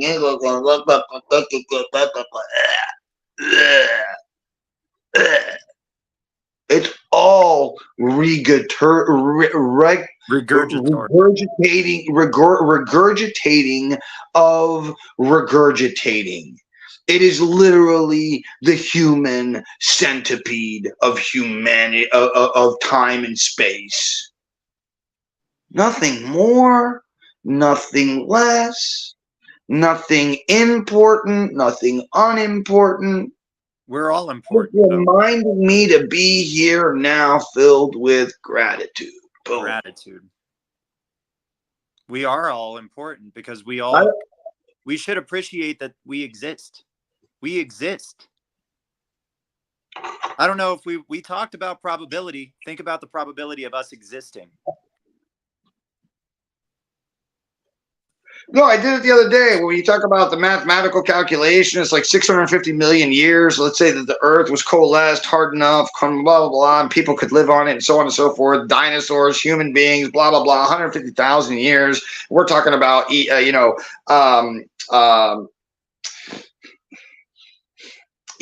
or not Eve, but the new dinosaur that was found. I forgot her name. They made a movie about it. Whatever. Anyways, let's say we've been around for 150,000 years, and just looking at a time clock, 24 hours. Let's break that down to 12 hours. We're just looking at a regular 12 clock, and you put 650 million years up on that clock, and that's the whole 12 hours. And then out of that scratch of a fucking scratch, you talk about 150,000 years, and then out of that scratch, you talk about maybe the last 10,000 years, and out of that scratch, you talk about the idea of 47 years during the period of 1976 to 2023, and I'm alive, and I'm talking shit on the internet. Holy fuck.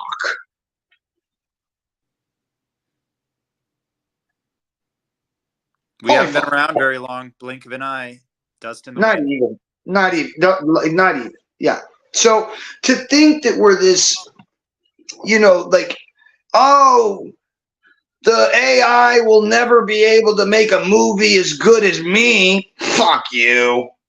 You arrogant human being. You're arrogant.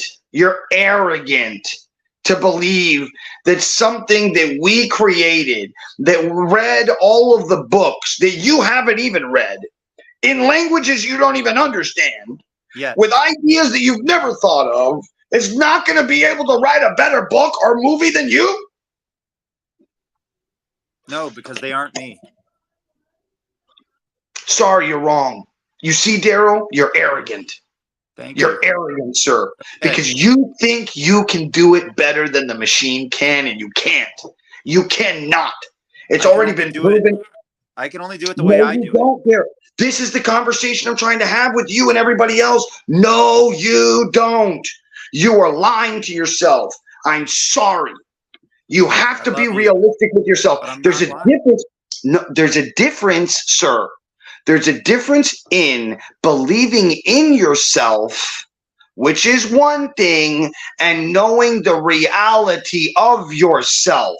Mm-hmm. There is a difference, sir. And you are way more going with belief in self than reality of self. And why? Because we have no other choice. But the truth is, it is arrogant to think that a machine that has made or has read or has analyzed through all of the science, through all of the philosophy, through all of the art critics, through everything that is, that all of those things come down and it's a Picasso making art machine, that you believe somehow or another you are going to be able to make Picasso art better than that. That's like you saying, I can go up to Stevie Ray Vaughan and I've never played the guitar before and I'm going to play better than Stevie Ray Vaughan. That's what you're saying. I'm going to play my music better than... No, you're not. No, you're not. You've never played the guitar. You've never touched the guitar. You've never looked at a guitar. No, stop. Be realistic. I'm telling you the truth here. Listen to it for real. Don't fight it. Don't try and just understand the truth of it, bro. It's unfortunate, but it's true.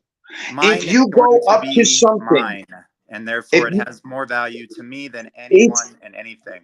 This is what I'm saying. There is one aspect of what you are saying that is yes, and I agree. I'm not saying that you're not special and that Nobody you're else not is your going own to agree. That's the hologram. thing.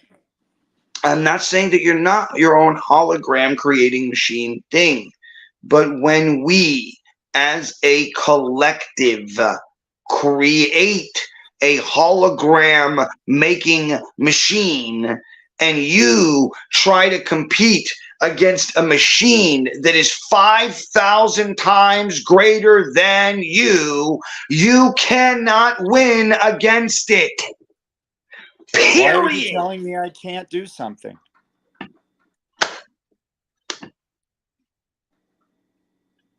Can you kill God? No. Would you want to? No. So then you just answered your own question. But that's because I choose not to. But you can't, even if you wanted to try. That's the point. But that's what I'm trying to say to you. Is that you're trying to go against the creational creator. No, I'm not. By saying that. Sorry. Look, man. Let's get back on track. No, it's okay. By saying that there's this idea that says that if you put 100 monkeys in the room and you leave them there for enough time, they can write Shakespeare. And that's an actual true mathematical thing. It's actually been proven, right? That if you leave monkeys in a room in front of typewriters for long enough, for whatever amount of time, they can write an entire Shakespeare play. Monkeys that have no idea what they're doing will write Shakespeare. Now, is that qualification absolutely true? No. But is the idea of what they're trying to express true? Yes. And what is that? Is that no matter how much we think we are special, we're not that special. We are, like you said, if we've only been here for 3% or one blink in the eye, dust in the wind, how special is the dust of the nuclear explosion? It's not. It depends. It depends, dude. It does not depend, bro. Because every piece the of only dust thing that lands matters is somewhere. perception at that point. The only thing that matters is perception and the experience of the experiencer having the experience. And that's all that matters at that point. And that is individual, and it's not part of, although it is part of the collective. That's part of the explosion within the collective. So that becomes its own magical journey that you can follow with a slow motion camera and go, this is the moment in which the ignition of the power soul popped. And you can now see the stream of existence in which it created while it lived 122 years during the years of 1972. And here, inside of this type of rectangular time, place, and you can see that he was living within the dimensional space of quadrant 1743222, and he was flying in at 4.66. That's a total. You see what I'm saying? You get what I'm saying, right? That's when you can say that that's special, because you're then looking at it and only it. Well, because that's its story. Here's the thing: we talked about God, and I know that we rewrote everything He said. Apparently, well, I mean, different indoctrination. Whatever. That's like one of those that's says very that we were Michael, chosen humans. Stay macro with me, bro. Stay macro. Don't go in. Stay macro. Because the more that you go in, the less you lose the concept of what we're trying to talk about. Okay, I'm sorry. No. I'm just saying it's very hard. What we're doing is very hard. It's not easy, first of all. To try and understand something that's understandable, to try and hold an idea of it, to try even... This is why in Judaism there's 216 names of God, because it's 216 ideological different ways of looking at the perception of what it could be. because there's no way to understand the name Hashem. Ha and Shem. Ha means the, Shem means name. So we Jews call Hashem God. The name Hashem. Hashem. What's that mean? It means the name. The name to what? The thing. What thing? The Creator. That's another name, by the way. What's that? Creator. What's another name for it? Thing. Really? Yeah, dude. We call it the thing. What's another name for it? Awe. Wait, you call it awe? Yeah, because it makes us feel awe. Do you think when Jesus died and was crucified that his soul was resurrected and not just his body? Oof, man, that brings a big, massive question to me about what I've learned about history and what I've learned about, once again, the idea of anthropomorphication of stars and what we were talking about, dandelion, blah, blah, blah, all that stuff. And I look at the same thing in that dandelion approach when I look at astrology. If I'm at the earth and I'm looking outwards and I'm looking for two-dimensional pictures within a three-dimensional space, I'm making a bear, little bear, big bear. I'm making a bear out of dots that are in different spaces. They're not flat like I think they are and see them. They're in spaces. Yeah, and they have no correlation to my existence.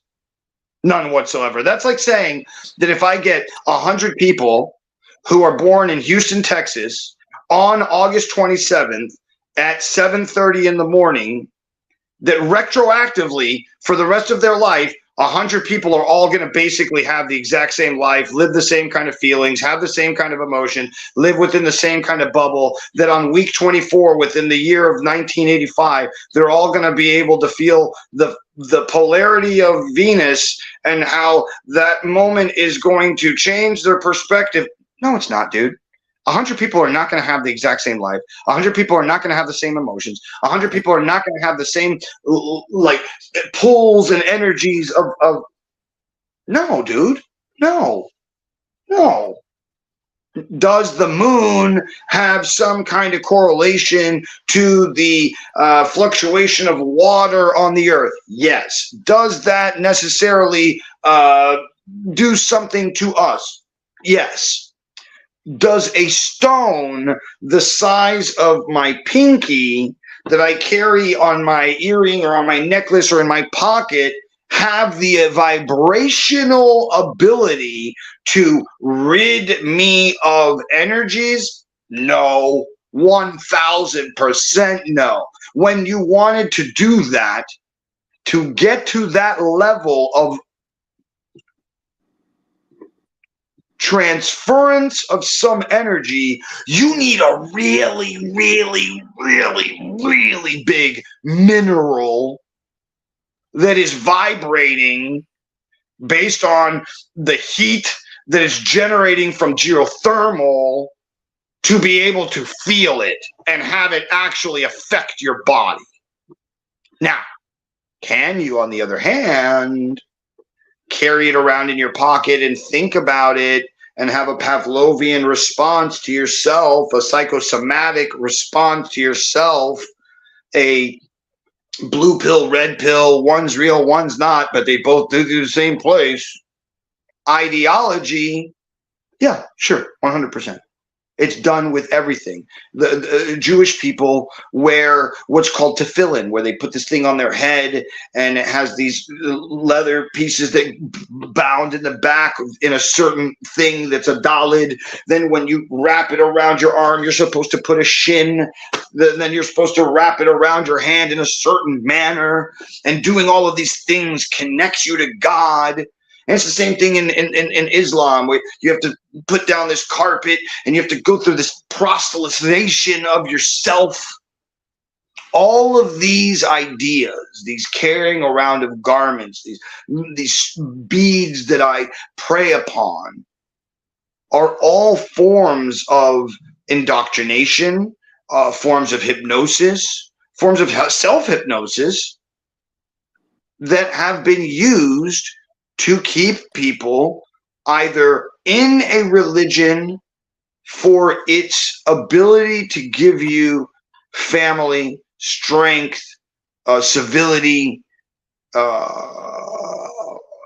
some sense of community, or it's been used to indoctrinate and force upon ideologies, whether those are forced within war or whether those are forced within full-on takeover of your land, like the Spanish Inquisitions, or like Genghis Khan, or like Mohammed, or like anyone ever before. So to point a finger at any one person or another that does this thing, as I was saying earlier in the show, is asinine, because everybody does it. And yep. England and Spain are as culpable as anyone else. Yep. Look at what England did to Australia. Look at what England did to America. That was the English land people who didn't want people in their country.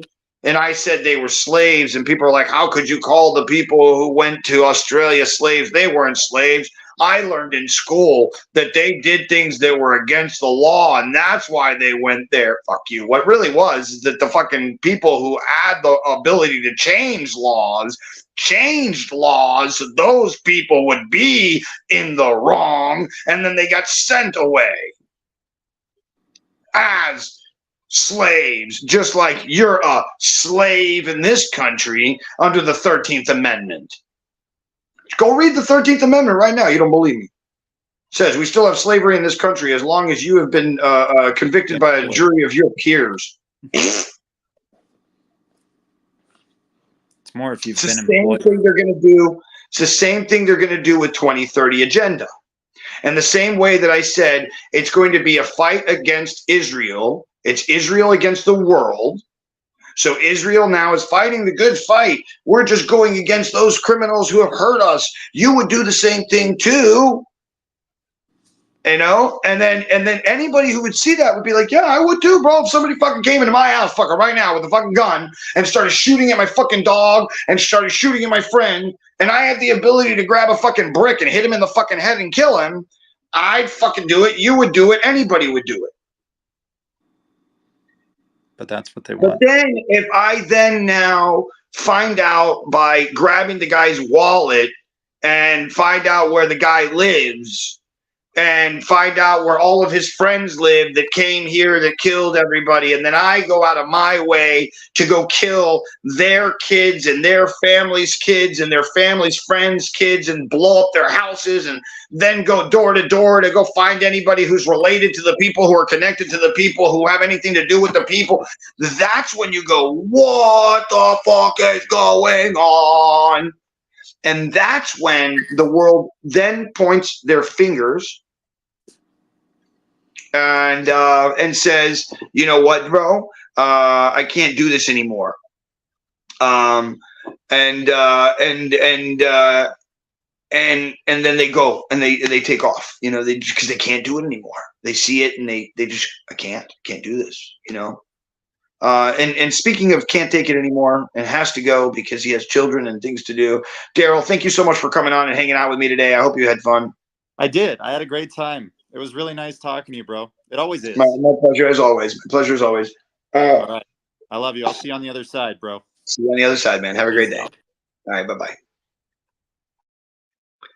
Yeah, man. It's crazy, guys. It's an overwhelming experience to be involved in, get to be here. Jay William, he's here. Good morning, my brother. It's good to see you this morning. Hope you're doing well. Good morning, Kings, he says to us. And yeah, man, we're here today, overwhelmed by what's happening. And I'm giving my prophecy, or what I believe is what I think is going to happen based on what's happening in and Palestine now. I believe that when the 300,000 people hit the floor and they go door to door and the atrocities are shown through television, much of the people who were standing with the Israeli government will stop and will start to say that too much is too much. And then what will happen is that will start the ultimate war, the third world war, of those who are defending and upholding the idea of what's happening. And we had to do it. We had to go door to door. We had to, because the people and the thing and the blah blah blah blah blah blah blah blah blah blah blah blah. And then on this side, it was too much. They shouldn't have done it. They went too far. And now it's these people against these people. And that ends up becoming this, like I said, this war. This war. I'm going to bring sci-fi to the page. I'm loving it. How you doing, sir? Morning. How you doing? I'm good. I think you have us on reverb there. I can hear you perfectly, but I hear reverb somewhere.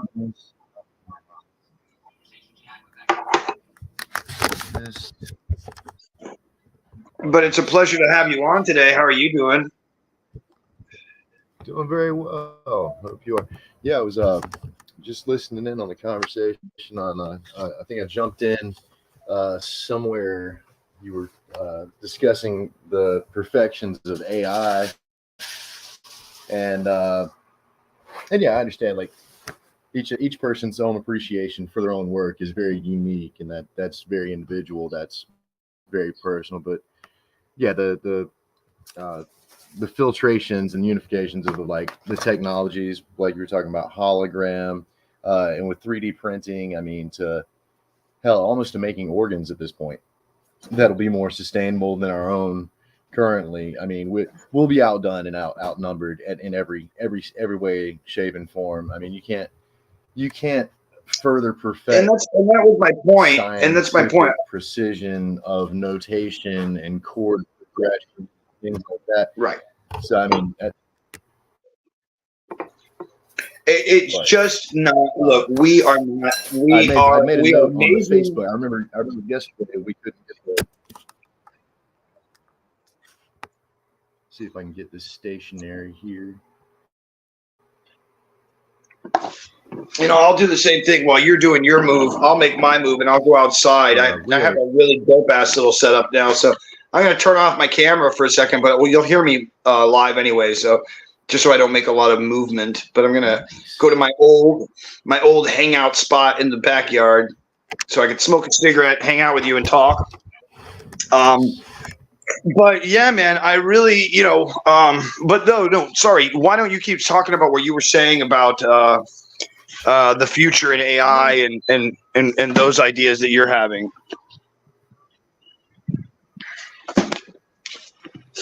Yeah, I mean, once you get perfect,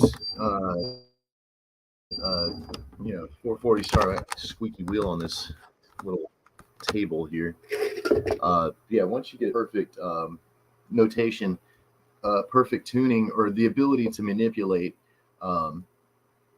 tuning, as far as written music is concerned, there won't be the only way that I could think would be to assume or be able to predict what the listener wants to hear, and that would be on the individual basis. So what would work that down? We would need a profile built on that individual person. So say what Musk is already working on, something like a chip that could pick up on what you're anticipating brainwaves would be, and then a special pair of headphones that would tune that music to be exactly what your preference is, I guess, would be the quickest roundabout to that. And that's That's doable. Is that I mean, that's out there right now? One of the concepts is that, and that's something that they've been doing for the last 10, 15 years, anyways, through social media. Is that they're creating what you would call a digital avatar, or your own, reproduced digital self that they know how to sell to, manipulate towards, so on and so forth, because of all the other choices you've made in your life prior to that. And so then they know how to, through everybody else that they've manipulated, and everybody else that they've sold to, that fits the same demographic, that fits the same videos that you watch, movies that you watch, and therefore, because of that, it fits a certain profile of how you think and feel, and then they sell a certain way to that person. You know what I mean? And so it's the Absolutely. same thing. Yeah. It's the same thing. It's the same thing, but just Yeah, it'd done be the on a same- massive same scale. exact- micro marketing, Right. That's exactly but what it is. on a Exactly. macro It's scale. exactly what it is. It's macro marketing. It's the best way to explain it. It's marketing to the mass, in the smallest form at a time, and it's easier that way as well, for them, because it's less money spent and more money made, because they don't have to wonder if the person's going to buy. You know what I mean? They know that the person will buy. They know the person's going to hit. They know the hit's coming. They just have to put the ad out there. That's all they're thinking about. That's exactly, and that's why this information war is like the newest, biggest, baddest thing on the market. That's what the future of Wall Street is going to be. Is our information, our desires, what our patterns are, and it's already being done. Like you said, it's already happening right now. It's just not. Nobody's putting a big spotlight on it, going, "Hey, watch out for the shark in the water. They're going to come for us." No, they're already on it. They're 100% well on their way to figuring us out and having us sold to ourselves before we even know what we want. Exactly. Yeah, 100%. Yeah. They've been doing it for thousands of years. They're doing it. They got a great head start. Yeah, exactly. They've got a great head start. They know exactly what they're doing. None of us people are quote unquote aware enough to even get it, which unfortunately is the thing that's happening here. We're like I said, it's unfortunate that this isn't getting shared out enough, or that people aren't telling their friends, bro, you got to see this happening every day. You got to wake up to this. Because also there's also the part of us that's afraid of being on the outskirts. There's the part of us that fears being ostracized and being Palestinian, for lack of a better word. They want us to wake up. Right. They want us to wake up in that fear. They don't want us to wake up aware. We want to be waking up and being aware. They want us waking up in fear, and they've got right. 100%. Everybody's doing it every day, waking up in fear. My mom, she says to me, "I'm glued to the television, son." I'm like, "Mom, what are you doing to yourself, bro? Like, what are you doing?" Yeah, her response is, "I can't yourself." Yeah, she's binge watching it. She's like, I just sit here watching and watching and watching and watching and watching.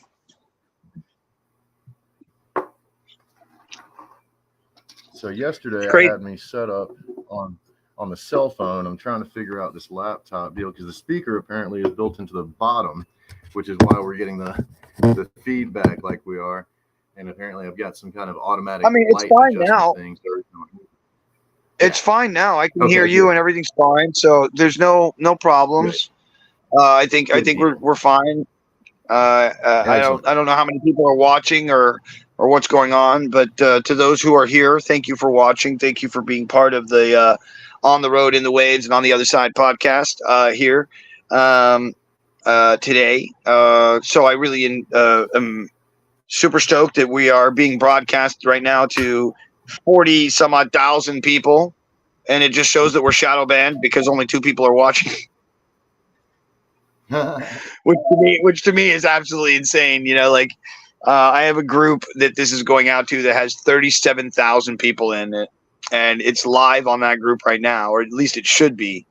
And then I have another, my profile page has 6,000 followers on it, and yeah, nothing. Yeah, and I have congruent followers usually. I have many congruent followers usually on Facebook for the show, especially on the weekend. And we've only had 1 or 2 people, so it just goes to show that the weekend I'm live right now, and then that they do not make. Well, of course now. Look at what we're talking about. Look at what we are saying. We're saying that there's some machine coming that's called AI that doesn't seem like it's being thought about very well. And we're also talking about how they're going to use that machine to try and control us. And on some level, that's what's happening. And they're using it right now. Not going to be. They're not going to get us on the front page news, ready to tell the world, "Hey, look at these 2 really intelligent guys that they might have something to say about something." No. What they'll do is they'll pull up the history books. Didn't you just get arrested the other day? Oh yeah, well you're not. You're obviously not a credible source. They'll throw anything. They'll dig up your past. They'll dig up your toenails with a trash can just to see what the hell you've been stepping in. It's ridiculous. Yeah, of course.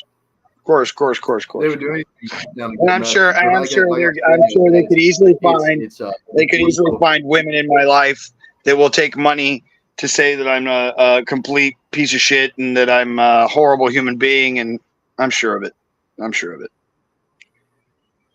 Oh, I'm sure of it. There's folks that'll do it for free for me, I'm sure. Yeah. But that's a gorgeous spot you got set up back there. You're still in New Orleans, where you're casting. I'm in New Orleans. Yeah, I'm currently in New Orleans. I've got a show, a magic show that I've got to get ready for as soon as I hang up here and we end up the show here. I've got to shave and I'm just gonna go get a haircut today and to look a little bit more better than this. There you go. That's the thing now, right? Yeah, I'm just gonna do this. This is gonna be my. Hold on. I'll just go into I'll be like, yo, I'm here for the magic show. Let's do this. Let's do this thing, guys. So I was planning on a barber. Going to a barber. I set up some cool magic tricks last night. Oh, you want to see some of the stuff I made? Yeah. Dude, all right, cool. Hold on. Let's see. I got some props or. Yeah, I made some props last night. I made one in particular. Hold on. Okay, cool. Yeah, that's awesome.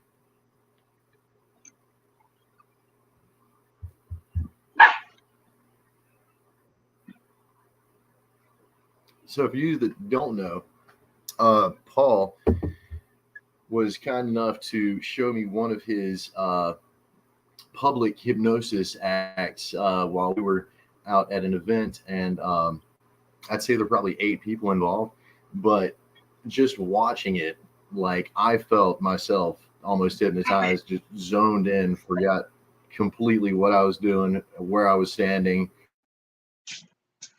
and I was just completely tuned into it. Got a great amount of talent. So if you get a chance to make out and you're in New Orleans, check him out.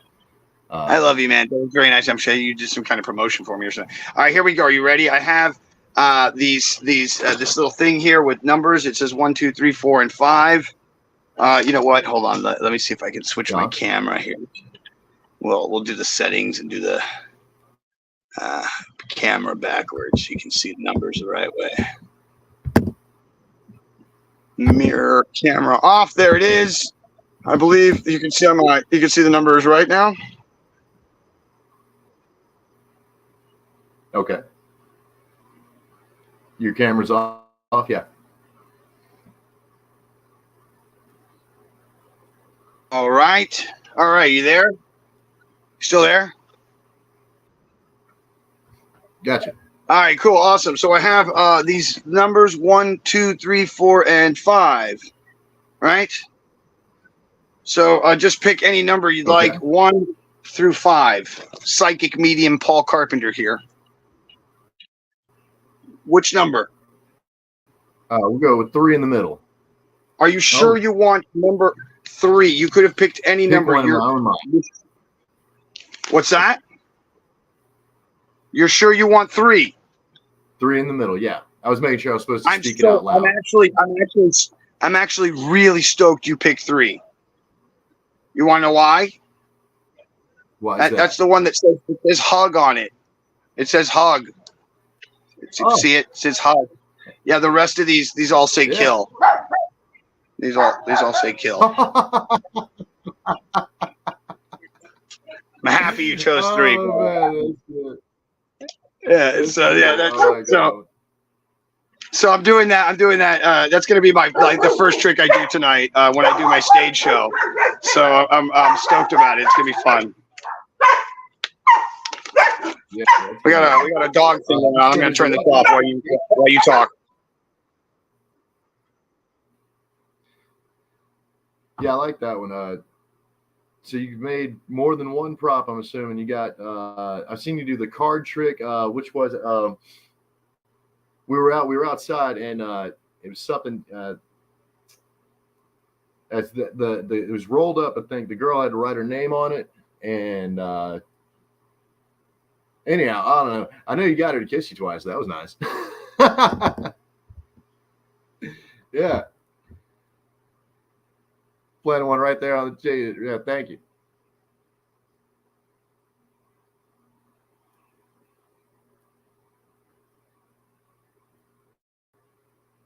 I don't have you on mic.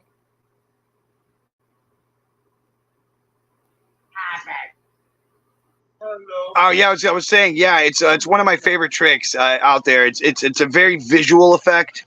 To see the card switch places in such a manner is really quite impressive. You know, I just watched David Blaine on The View.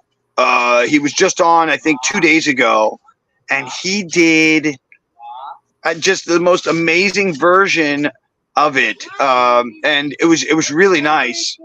It's same effect, but instead of bending it and doing all this other stuff, he got someone to pick a card and sign it.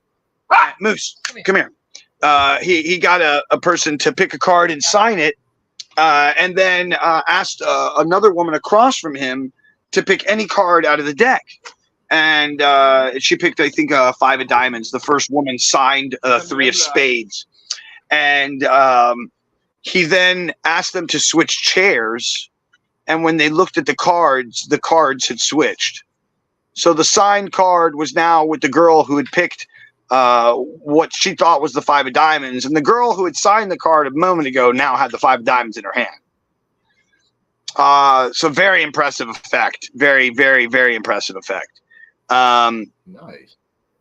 Yeah, very powerful, especially done in that manner. The way that he did it was very powerful. David Blaine, do you have a favorite magician of all time, or favorite magician of all time? For me, would have to be David Copperfield.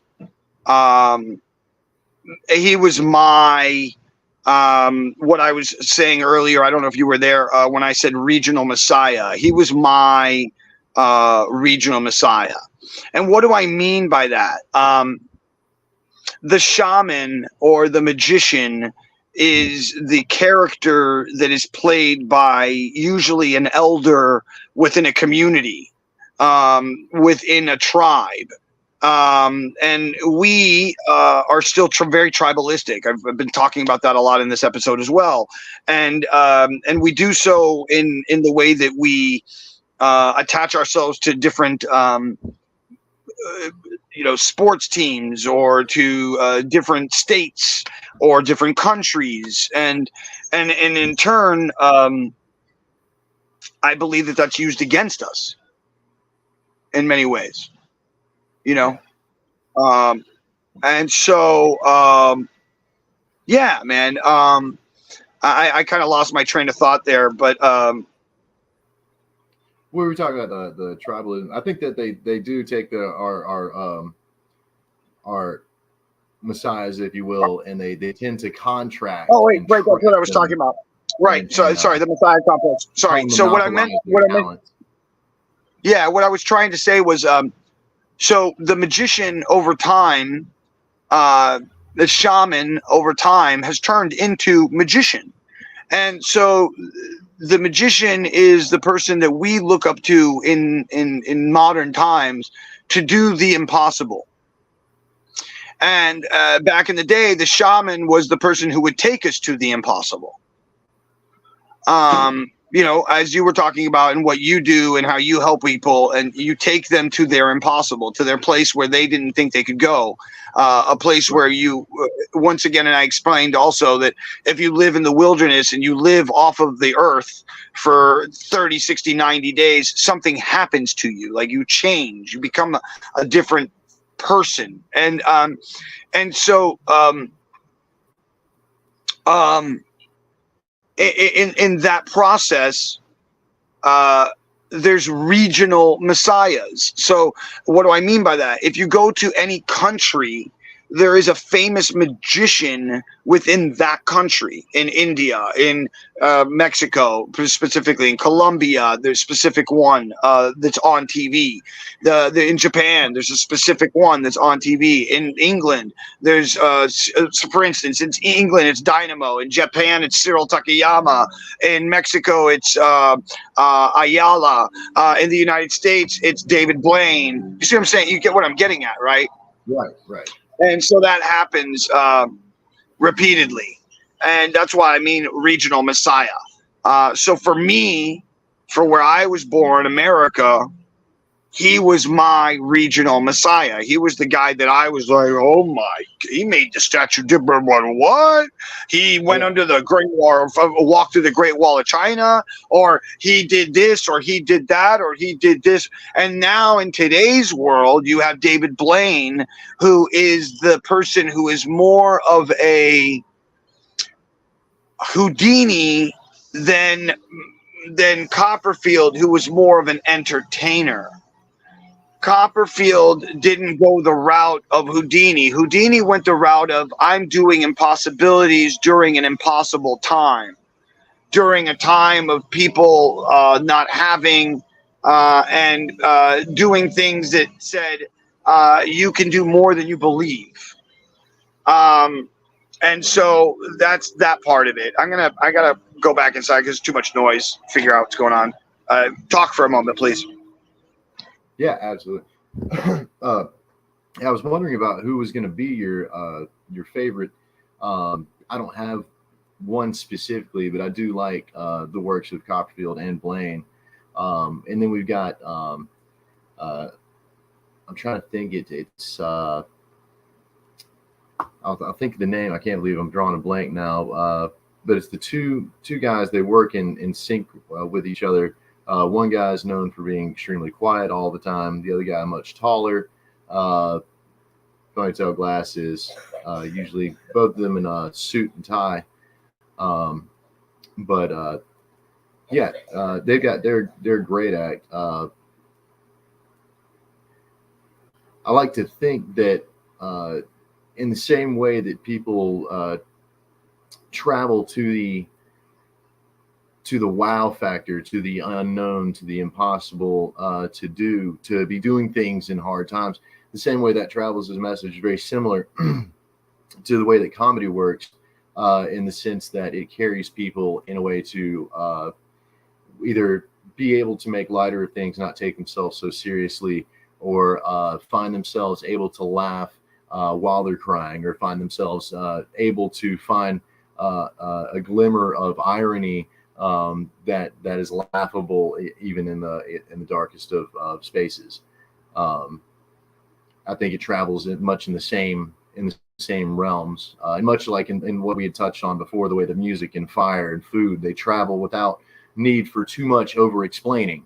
It's pretty simple, and as we know, it can be so simple. I think and that was something that I was talking about as well. Like, earlier on when we were trying to express this idea of artificial intelligence and the idea of if super artificial intelligence is created and it is able to in some way travel through time, then that means that it's always existed. Because Right, as I was saying, right, because it will happen. That means that it has. it has before. happened. And And if it it is happened, happening. how would you know it? Because it would be Right, like well, a blip. Right? the only way You to wouldn't know because it is. Go ahead.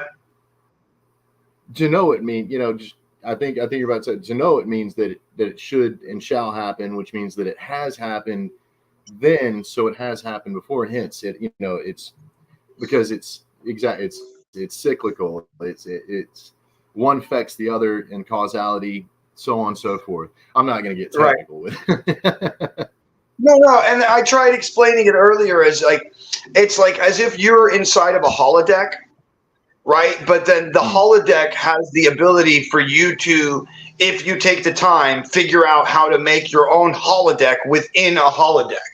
But once you do create a holodeck within a holodeck, you're no longer within the original holodeck. You're now within a holodeck that has a holodeck, which didn't happen in the original holodeck.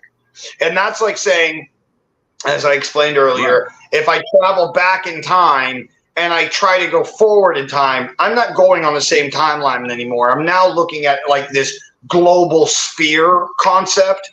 And it's from there that I'm traveling into some other direction, but it's never the same direction I came from. It can't be. Because in the direction that I came from, there was no time. The fracturing is. Yeah, and once that line is fractured, the fractures of the possibilities are virtually infinite as far as like which mirror hits what on this holodeck, if you will. Right, and then again, it turns into another dandelion. So one of the points of a dandelion becomes its own dandelion. And that is once again its own explosion of 13.5 billion light years in directions of all. Because why? Because the holodeck needs to be able to have that for you to be able to have the experience that you were trying to.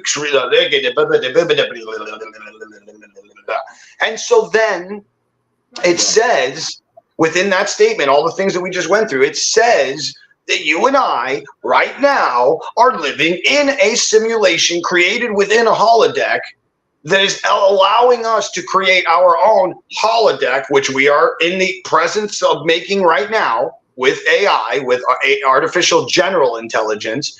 And then once we put enough artificial general intelligence machines together, you will have super artificial intelligence, which will then create this ability to create its own dandelions. And then what is it? Where are we? We started over again. Or there is no starting over. Right. We're building robots that will build robots to be able to harvest minerals to continue their own production. So they'll be birthing themselves. They'll be training themselves, sharing their own software. So they'll be basically on the same continuous path that we in our existence have made. They'll be buying. There will be organic, is what I mean to say. There will be biologically enhanced to the point that they will be organic and able to learn. There will be it will have its own learning capabilities that will be far more highly calculable and way more advanced than what we currently possess or could even fathom.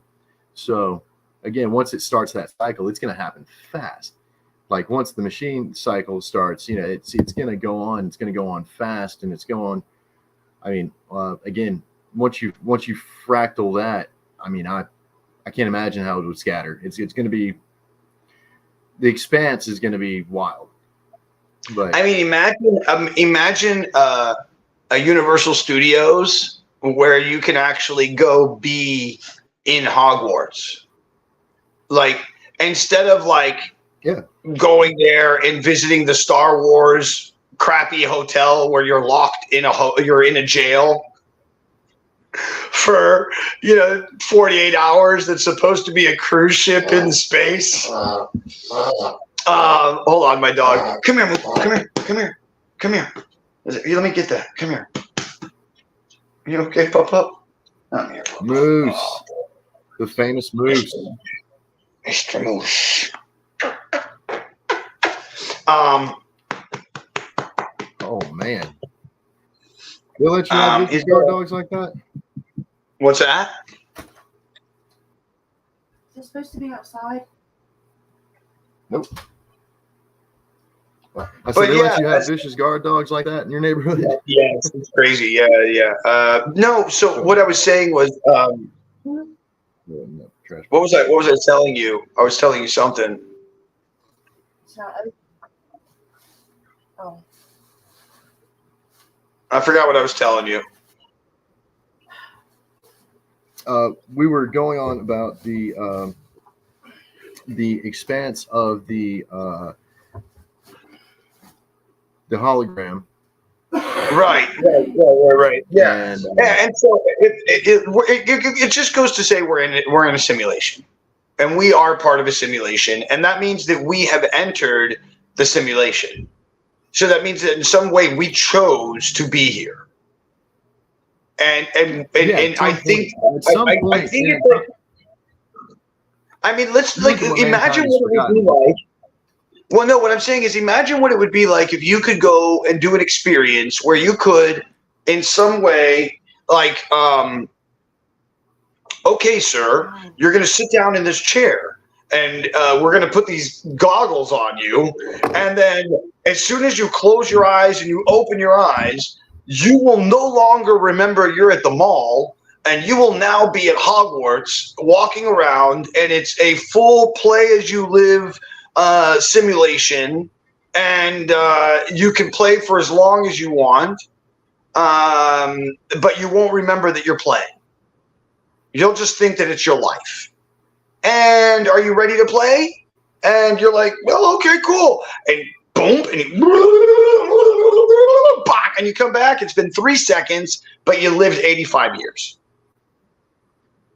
yeah, and you've experienced that 85 years, and that there's that show Rick and Morty on Cartoon Network, Adult Swim. They touch on the stats. It's a game that's called Blips and Chips, the arcade they go to, and this guy, when he puts on the Morty, he puts on the helmet, forgets that he's a kid, he's working at a carpet factory thing. He lives this guy's whole life, gets cancer, beats cancer, comes back, and then ends up dying working in the same rug factory. And he wakes up next to his grandpa and he goes, man, you wasted your last 40 years. And he says, my name is Morty. What? I'm not working at the carpet factory. Like, and it has no recollection of who he was anymore. And like that, back to that, like, imagine there's remnants everywhere. We're finding nuclear glass on the face of the earth. That the only way to explain the glass's existence was for a nuclear explosion to happen thousands of years ago, where there's like this evidence where we like find traces of ourselves and we can't put it all together, nor do I think we'd be allowed to anyway. Fair enough, right? They don't want us to have that. Like, as humans, we're trying to remember who we are and what our purpose was, and we can't get the past dug up in enough time in such a way that it would validate our existence to not fight and kill each other. I think that's part of the whole marketing scheme. War makes money, retail makes money, and I think once we become clear of each other and understanding one another and really appreciate life for what it is, that they're not going to be able to sell that. So yeah, that doesn't sound like it's going to make a lot of money, man. No, it's not. It's not. So they're really trying to push their agenda, and it's working. It is working on the mass, I would think, because it appears to be working on the mass. But then again, that might be just part of the illusion. Right, exactly, right. Yeah, I totally feel you. I think that part of it is that they're doing it just in the on purpose, like I was saying earlier. They're doing it to create a certain model in the mind, so that we have a certain kind of feeling, and then from there they can move forward in how they control and how they how they manipulate. You know what I mean? Exactly. Why wouldn't they let us see some type of escapism or like a way out to enlighten one another and just plot and prey on that? You know, oh wait, they do. I think they're called evangelists. Right. Right. Right. You know,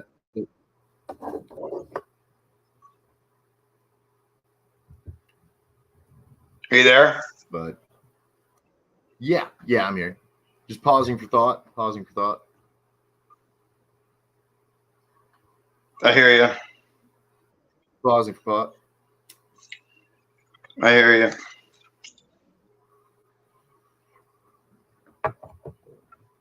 I just don't think that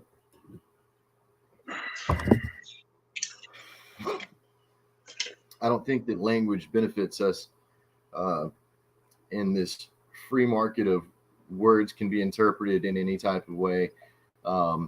We've oversensitized ourselves to, I think, the wrong things. The person that is personal is not private anymore.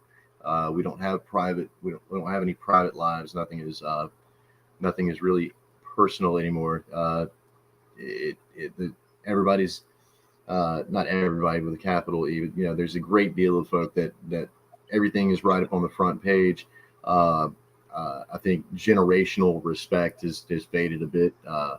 Kids talk to their parents different nowadays than they ever did. But, you know, that just goes with saying just, jumping on that. No, it ain't like it used to be kind of thing. Just, but it's not. And in certain ways, it does raise raises some questions as to where the values sit for the individual when we can't keep things private, when nothing's personal anymore. We got to be like, yeah, well, I want to buy this and I'm here. Actually, this is where I'm eating. This is what my food looks like. Here's everything right here now for the whole world to see. And what I'm doing is important enough that I feel like I should share it with everybody, or it's not important enough that I feel like I need to share it with everybody. And that open armed construct of like devil may care of what they know about me leads more into susceptibility, I would think, of being sold on silly shit, being sold on bad ideas. Right.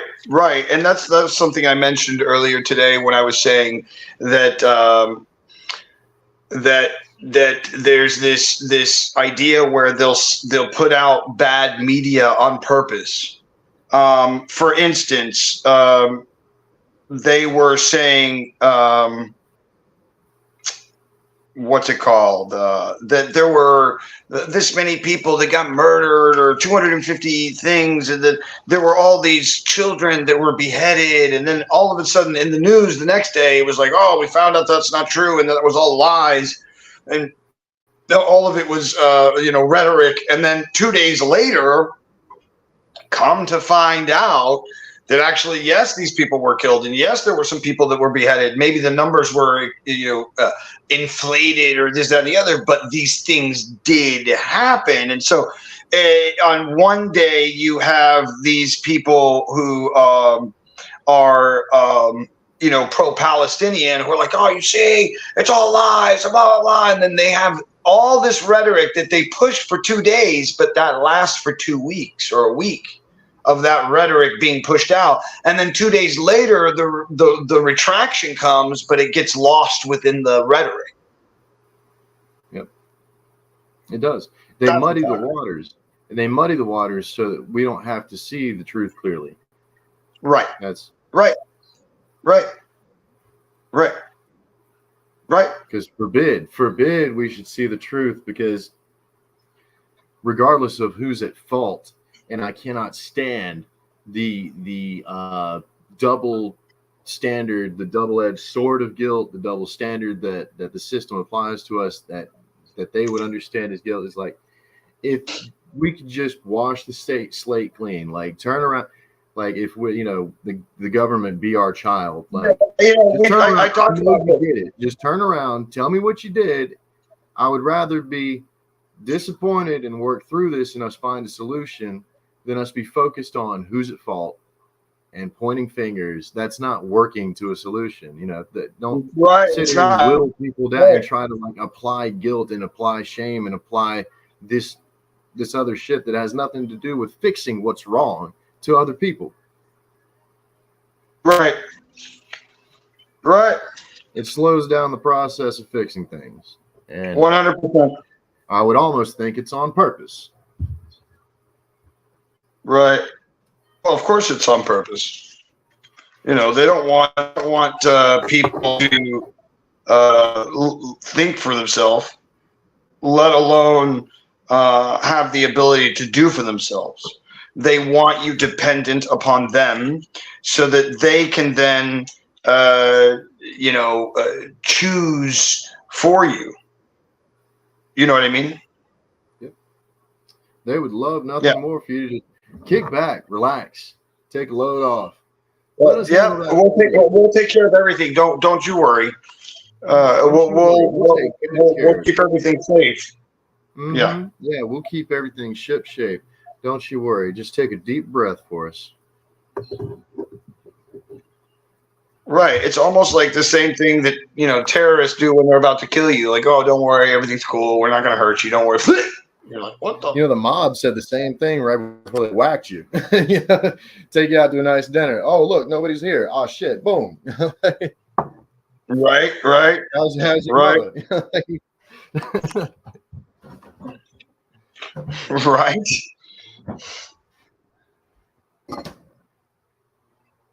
Yeah, they'll do the wife and kids too. They don't care. Yep. It's true. 100%.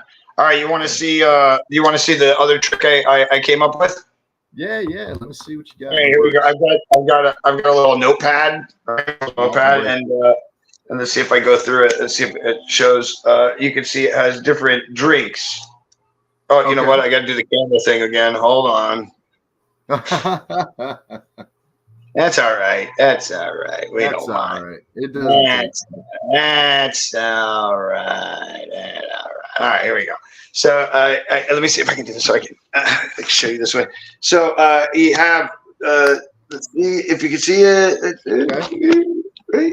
Oh, there it is. There you go. Different drinks. So I'm going to just go through and show you. There's a bunch of different drinks. It's weird. I can't get a good angle for you, but you can see there's a bunch of different drinks. Yes. Yeah. All right. Cool. So I just want what we're gonna do is you're just gonna tell me when to stop, and I'm gonna stop on a drink. So here we go. Stop. All right. I'm not gonna look. I'm gonna only let you look at it. So I'm gonna do this, and I'll go like this. I'm not looking. I don't know if you could see that. Can you see this? Okay. Yep. Okay, I'm going to close the book. Hold on, I'm closing it. Hold on. I don't want to cheat or anything. I really don't. Okay. Now I'm going to get a pad, and I'm going to show you one sheet of paper. One sheet. All right, no cheatsies. And here's the backboard. Okay, so there's the backboard. There's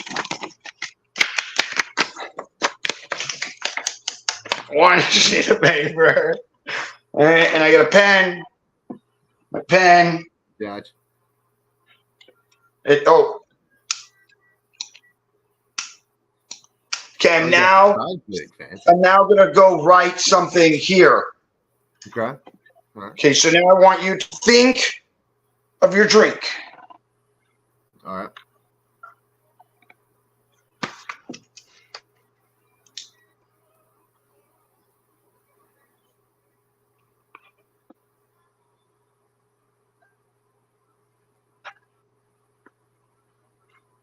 No peeking.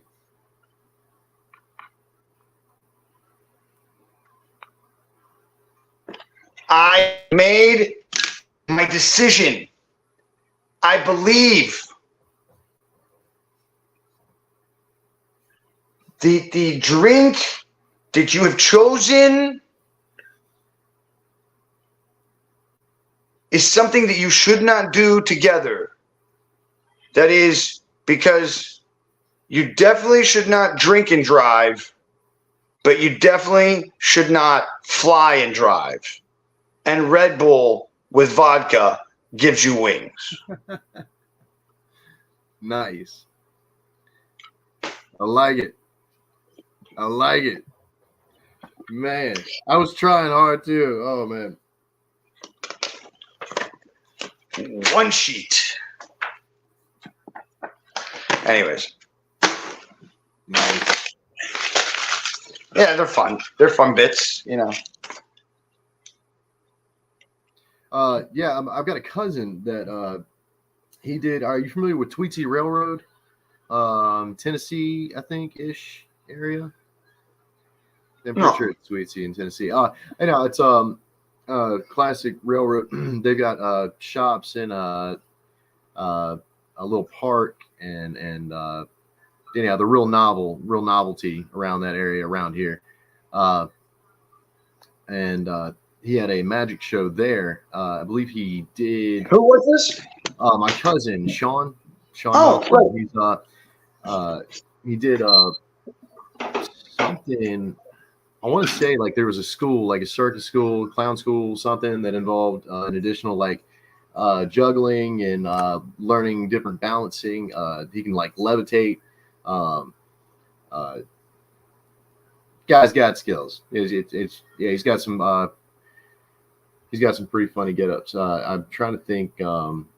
One of the card tricks he did involved trying to find the card. And it was inside of an orange. Like yeah, sure, it's great. Orange. Yeah, it's a great routine. Sure, it's a great routine. It's one of my faves. Did he do all the orange jokes? No, I can't. Well, I can't say that he didn't, but I can't say that he did either. Right, of course. No, there's a whole routine that used to go out back in the day. You could buy it. And it was a Bill and Lemon or a card and lemon. Bill, it's called prediction or card in impossible location, or also known as Bill or an impossible location is the name of the routine.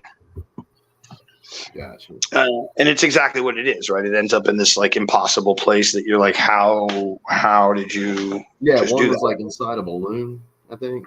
Right. Yeah, that's also another great one where the balloon's sitting there the whole time, and they're able to.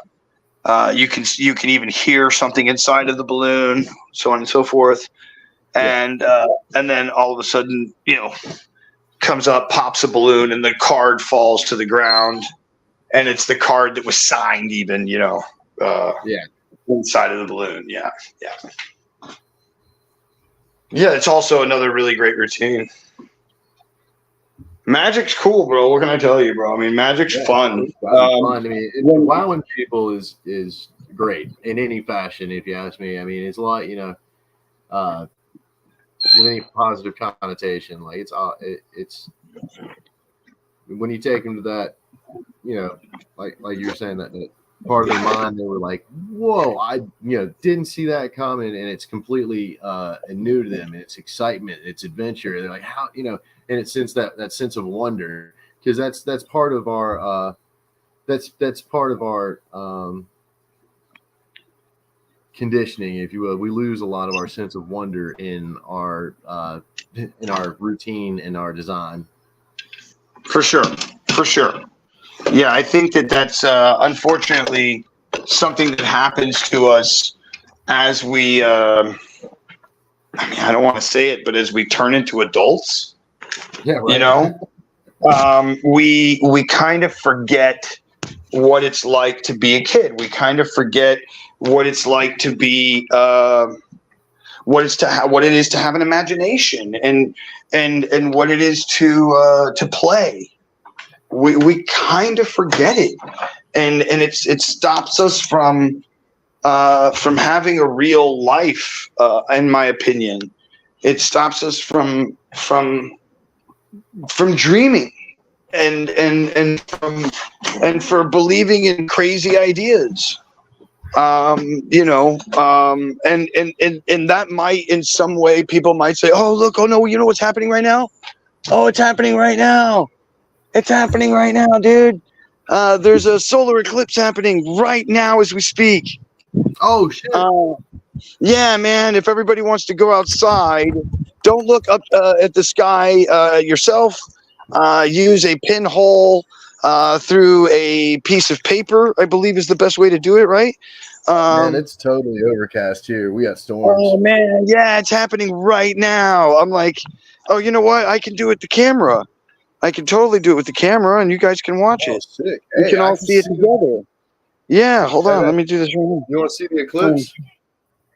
I'm going to try and see my camera. Let me see how I flip it around. Hold on. Oh, what? This is gonna be We crazy. don't have much time. This is gonna be We don't have crazy. much time. Oh, there we go. Boom. Here we go. All right, let's go. Oh, yeah. Here we go. All right. Oh, there it is, dude. I don't know if you can see it.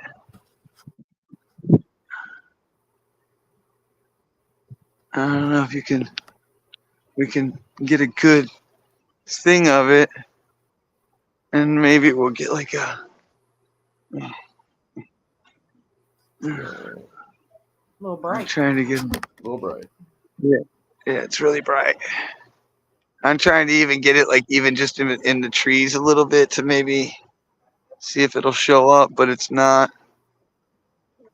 And it might already have like totally just passed, you know.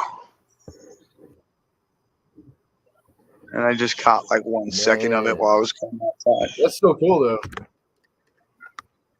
But it's only supposed to be like 75% from this point in the Earth. So it's not the whole thing. But yeah.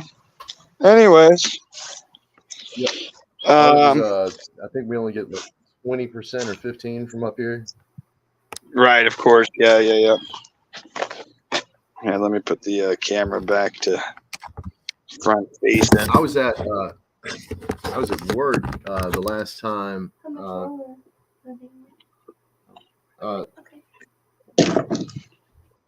I was at work when the last eclipse occurred. I was working a landscaping job, so I was outside, and it was weird, man. I mean, just eerie. The sky almost went like It went black. like a bluish purple, like a Yeah, it's really cool, isn't it? somewhat of a violet color, and it went totally quiet on the golf course. And I don't mean like it was already a quiet place; it was a private club, but like animals were quiet, birds super stopped chirping. weird. Yeah, super Like, weird, it went trippy. Yeah. quiet, and I was like, "What?" And then, when I looked up, oh my gosh, Yeah.